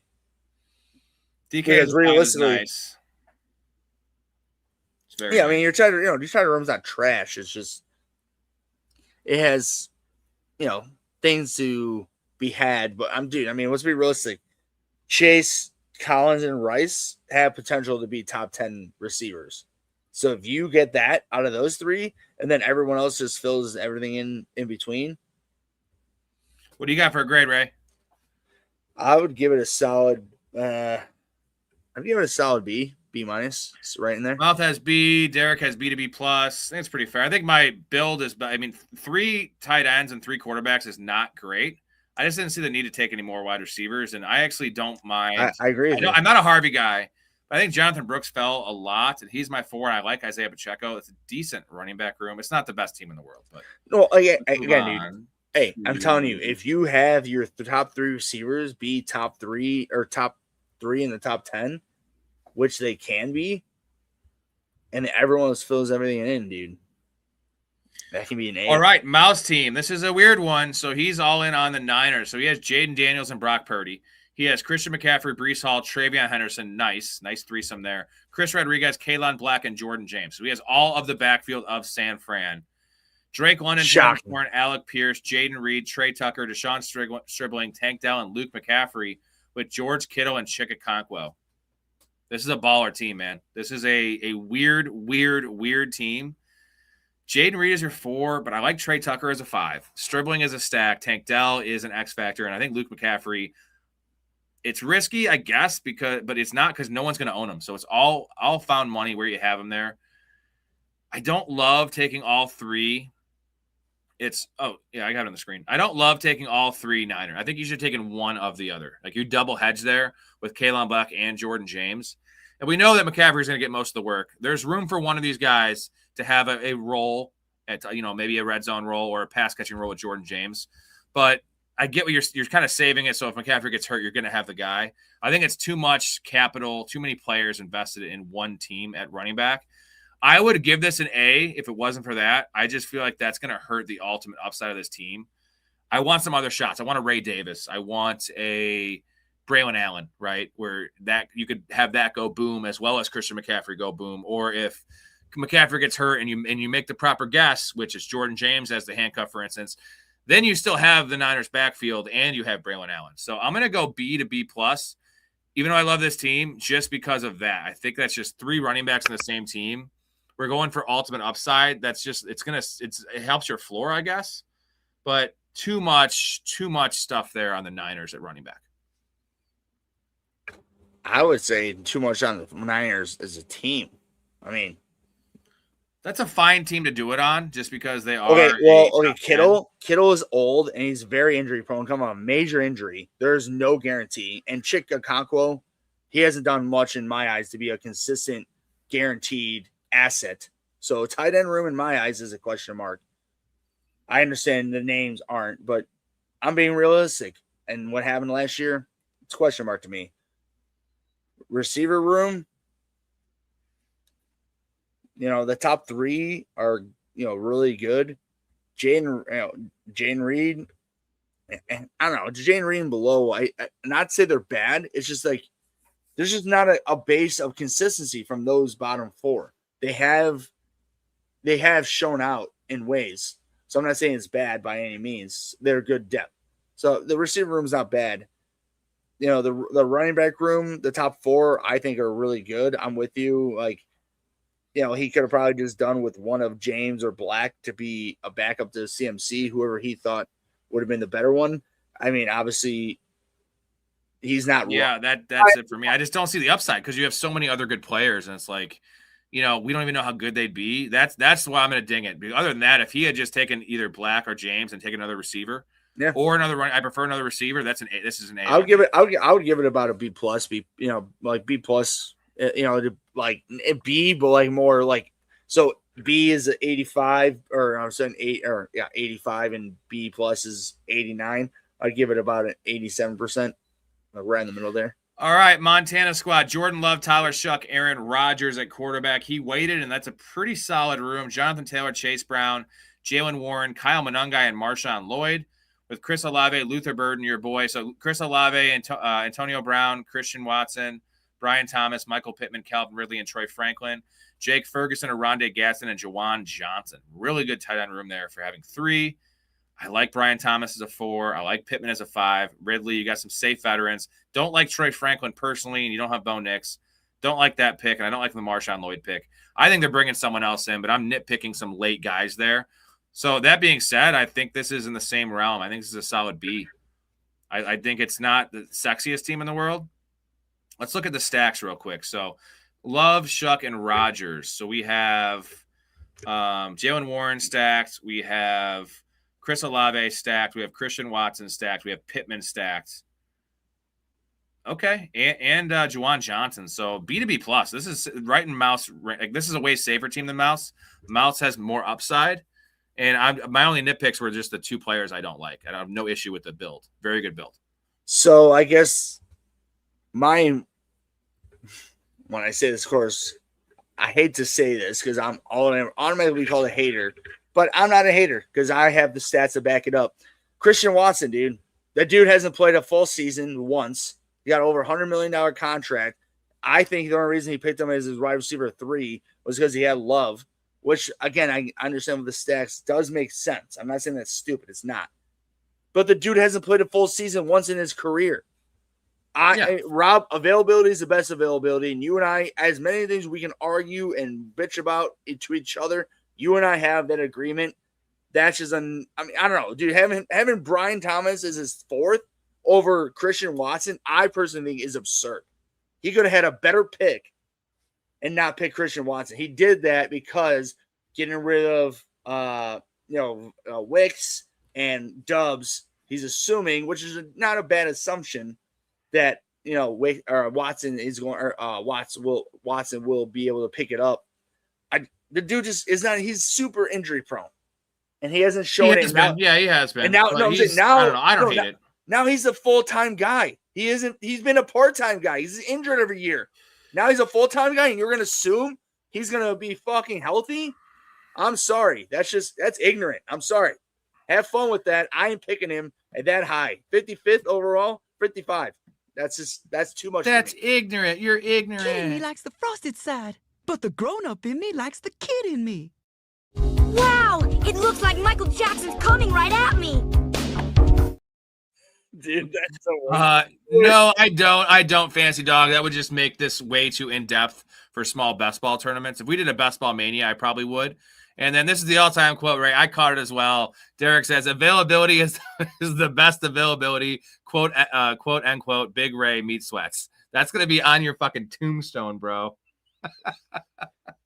There's going to be a lot more other things on my tombstone than that. I'm not going to do. I like Christian Watson. Again, I'm not predicting injuries. Rob, he's been injured, but you want to pay for that to be on it? Maureen will happily have it. Yeah, I'm going to do what Larry David's dad did in Curb and leave off fucking letters to save some money. We have Mouse. We did Mouse team already, so that was Montana's team. Big Ray's squad. Let's see. Let's nitpick this squad here. Dak Prescott and Jared Goff, pretty nice there, both after ADP.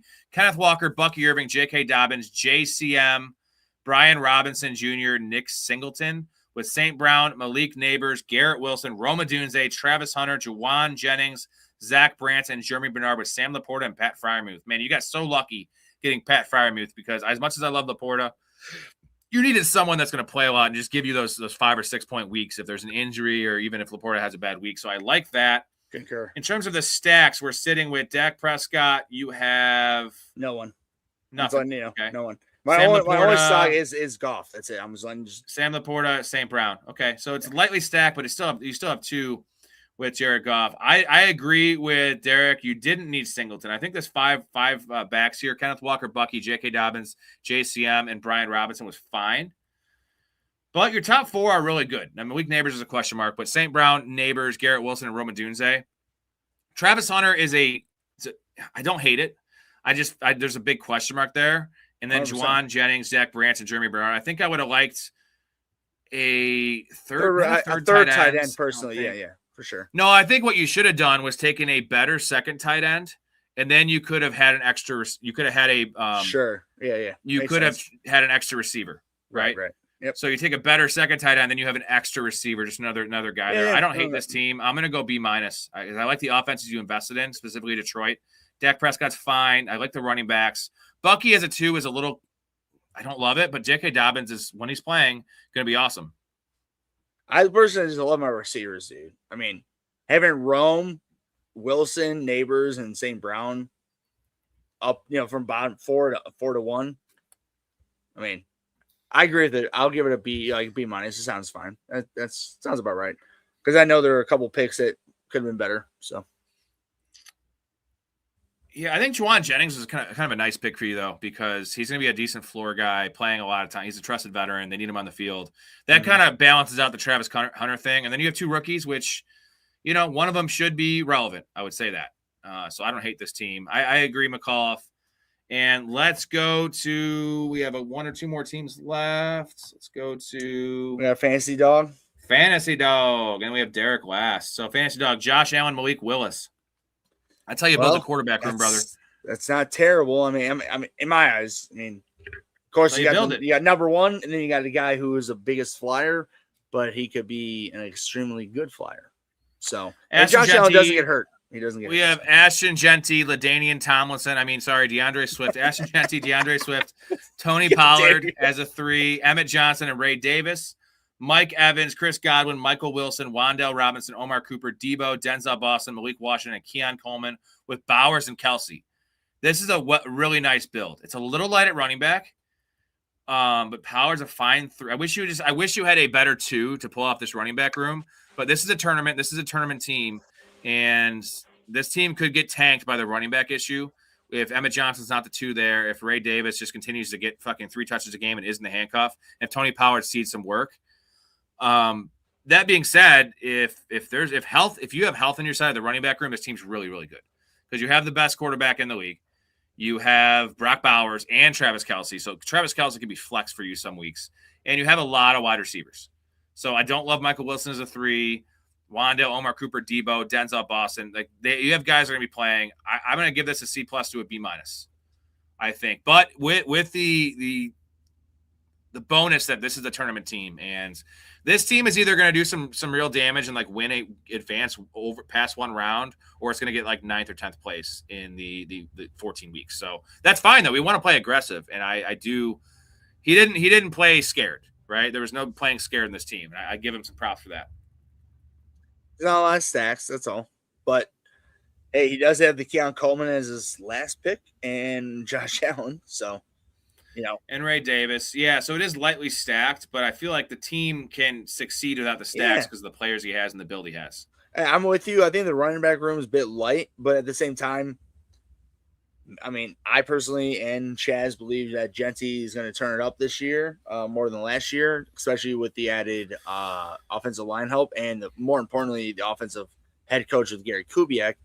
Or is it Clint? Is it Clint? It's Clint. Gary was his dad. Clint. Correct. Kubiak. Sorry. But in general, I'm with you. I like the quarterback room is solid. You got an elite A+ with a CC+ guy who has upside to B. BP+ with Malik Willis. Running back room is, like you said, has things to be wanted, but not awful. And because he has 3 RB1s on the depth chart. You know what I mean? So correct. And he has LaShawn McCoy too, which is what they called Emmett Johnson. The problem is DeMarcado's getting all this hype. I still think I think it's Emmett Johnson. It should be Emmett Johnson. I think it will be him. But there's just some questions there. And then I do love the Ray Davis pick, though. I definitely love the Ray Davis pick paired with Josh Allen. That's a sneaky little stack there because Ray Davis is an underrated pass catcher. Last team, Sunday, Thunder, Derek, who's been on a fucking roll. I think about 4 or 5 streams ago, I just eviscerated one of his teams and I gave him a D+. Sure. And fairly done. I think it was the team he took to Darian Price. And he took 7 running backs and he forgot he ran out of rounds. Yeah. I remember that team. Since then, he's been on a roll. So let's see what he has here. He has Joe Burrow, Daniel Jones, Geno Smith. Really good quarterback room there. We have James Cook, Saquon Barkley, Kyron Williams, and Tank Bigsby. I like the insurance there for Saquon. This is a tournament running back room, man. 3 studs with 1 backup that could actually have some relevant weeks when they blow teams out. Mm-hmm. This wide receiver room should be bonkers.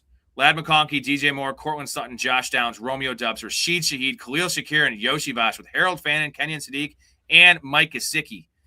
Well-built team, man. I feel like it was more than 8 receivers, but it's only 8, but it feels more. It's deep because you have Sutton as a 3 I don't love. Downs love as a 4. Dubs as a 5. Shaheed as a 6. Shakir as a 7. Let's go, man. I am in the squad, Derek. This is the best team we've seen This is in Sadiq, Fannin, and Gesicki. I like this squad. I'm gonna go A- in this team, Derek. This is a banger, bro. Well, you like his receiver room more than I do because bunch of nobodies. When I say nobodies, it's we had Lad McConkey for one good year last year. Yeah, I don't like Lad as a 1. I don't like DJ's more. They're all one spot higher than they should be. And that's just sort of Dubs, Downs, and Shaheed make up for that in my mind. Those guys are very, very relevant. Admittedly, but that means the way his team is built. And when I say this, it makes sense the way he built his team. But we're assuming things. And in fantasy, when you assume things, it doesn't necessarily always come to fruition. But that's why we draft all of us. We draft players we like and we think and assume that we'll do things. So he's assuming Burrow will be a top 5, top 3 quarterback, which not a bad thought. Then he's got Cooks and Barkley and Williams, like you said. All those guys could be top 15 total, running backs. And then on top of that, and so we'll assume that Burrow's a top 5, those top 3 running backs are top 15, and then all of a sudden that means you got, let's say that Lad is a 15, 13, 12, top, even 10th. He's top 10, but he's 10th. And then you have DJ Moore being 16, 15. So I'm saying you fill it out and just not like legitimate number ones, it can work out. So I'm with you, Rob. I think this team will very well work out in a good way for him. I'm not as high on it as you, just I think there's just the receiver room is the main point. You give it A-. I would say a solid B. It's a B+. So I'd say like anywhere from, like I said, a B is 85, B+ or B+ is 89. I'll give it like an 87, like right in the middle there. Colby Young could have been used. He has Yoshibasha already, though. And I think what I like about his team is he didn't hedge too much. He took Tank Bigsby, which is you're right. I think Tank Bigsby has a role. Yep. A lot of people would have been tempted to take Ray Davis in the situation to really like lock up Cook, because you can't take Corum, obviously, because he goes too high. But I like that he didn't do that. I think that taking 1 is fine. Taking 2 lowers the upside of this team. He's going on these 4 running backs. This is why you go early running back. You go with a 4 running back build. Your team looks good because it allows you to have an extra receiver. In his case, he chose to go the extra tight end. I don't really like Gesicki, but the Gesicki does have 2 games a year where he catches like 2 touchdowns or he has 90 yards. So it's not like he's taking a very boring tight end here. It's Mike Gesicki is a best ball tight end tied to Joe Burrow. I dig this team, man. I think this is the best one. It's not like by far and away the best team we've had. I think they were all pretty close, but it's a very well-rounded team. But and every single position group, Rob, to your point, there are potential for every single position that he has picked to have for sure quarterback top 5 player, running back top 5 player, receiver in my eyes at best top 10, like Lad or DJ, and then Harold Fannin, could be top 10. So again, he has a positional player at every single position. They could be top 10, if not top 5. So like that is upside A- to your point. I'll say floor is a B, like I said, but that's not a bad team by any means. That's a very good team, well put together. All right, that's going to do it for us. Big Ray, you asked at 3 hours and 10 minutes. It's going to go 3:11, which we're going to see 3:11 here in like a week and a half, brother. Well, can we talk for another 2 minutes and just make it 3:11? Well, it will be 3:11 when I play the clips and the ending song. Perfect. Appreciate you, man. You got to get some sleep, and you got to work in the morning, man. Well, doesn't matter. I'm here for you, and I'm here for everybody else. I love you, boys. Hetzer says, "Yo, shit, you boys are still on. We're always on. I feel like we're almost like the the 24/7 channels they have of like Price is Right and shit. This channel's almost getting to that point, and maybe there's a chance down the road if you guys start hosting shows solo, like when we make it big, we could have this network on 24/7. I think there's a chance that could happen. You imagine that, the first 24/7 live stream network where we're on, and even if no one's on, I just like have the camera on me when I'm sleeping or tugging or something. Be awesome. Yeah, I mean, Rob, honestly, I think I'm with you. I think we really should. Now it's up to you what you were thinking about. I believe what you were thinking is that when we have our community, drafts, that's when you'll have like a 24-hour potential stream. I'll do something. We're definitely doing a 12-hour straight stream. Oh, 12. That's half. Yeah, I can't do 24, but we'll do something. I'm we sorry. have a lot of things in the works. You know what I mean? A lot of things in the works, and it's kind of whatever you guys want. You know, I'm here for. Ray's here for. All the guys are here for. Ray, we love you, appreciate you, everyone. Thanks for the super chats. Thanks for the awesome comments and the good vibes as always. Everybody. Tomorrow night we'll be on around the same time.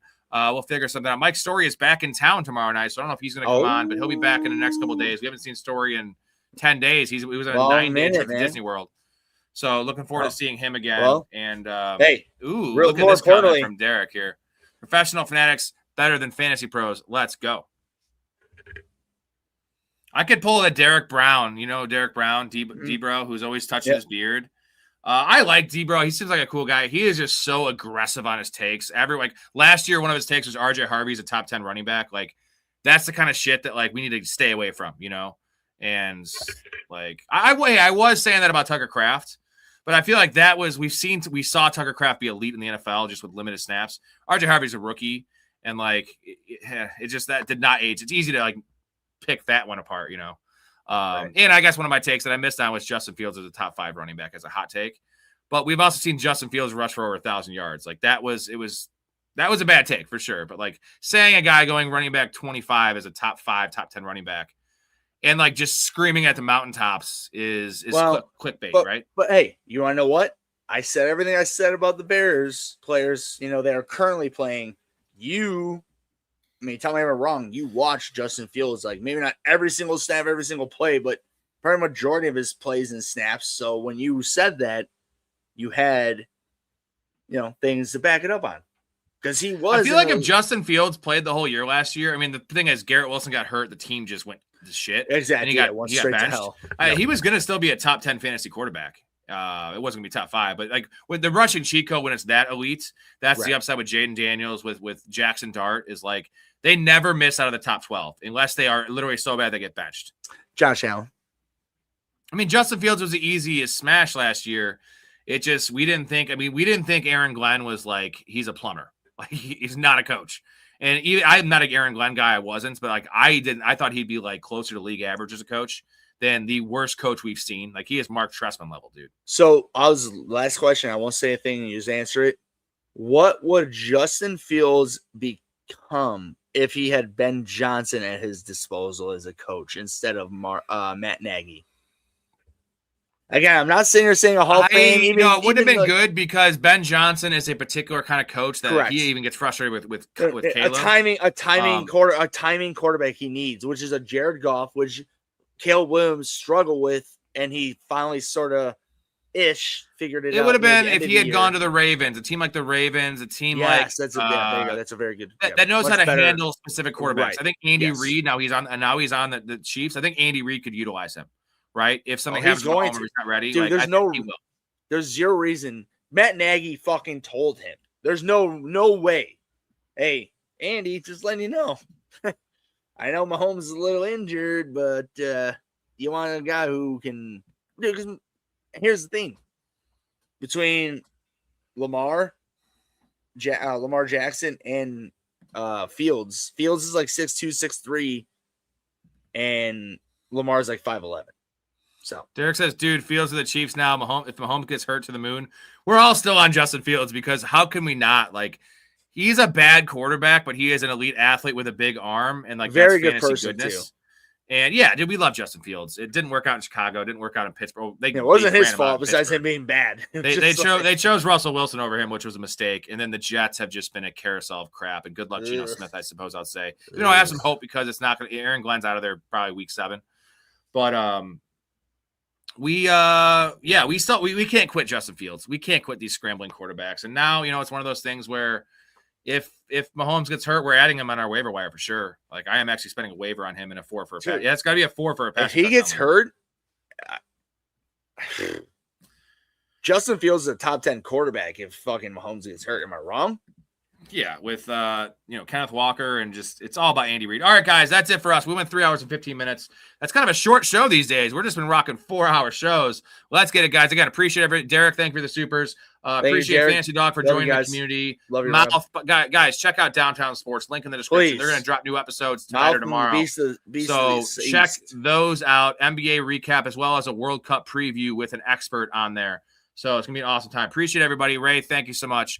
Love your life. Stay positive and respect each other. Love you guys. We're out. Love you, Rob. You just seem like a good dude. I thought I'd see if you want to grab a beer, that's all. I'm glad you called. We get home safe, Pistol. You got it, Jobin. I'm sorry, what? Nothing. Oh, what'd you say? I don't know. You nicknamed me Pistol, and I just called you Jobin. It means nothing. I'm drunk. I'm gonna call a cab. All right, man. You have my number, yeah? I got you stored in my iPhone.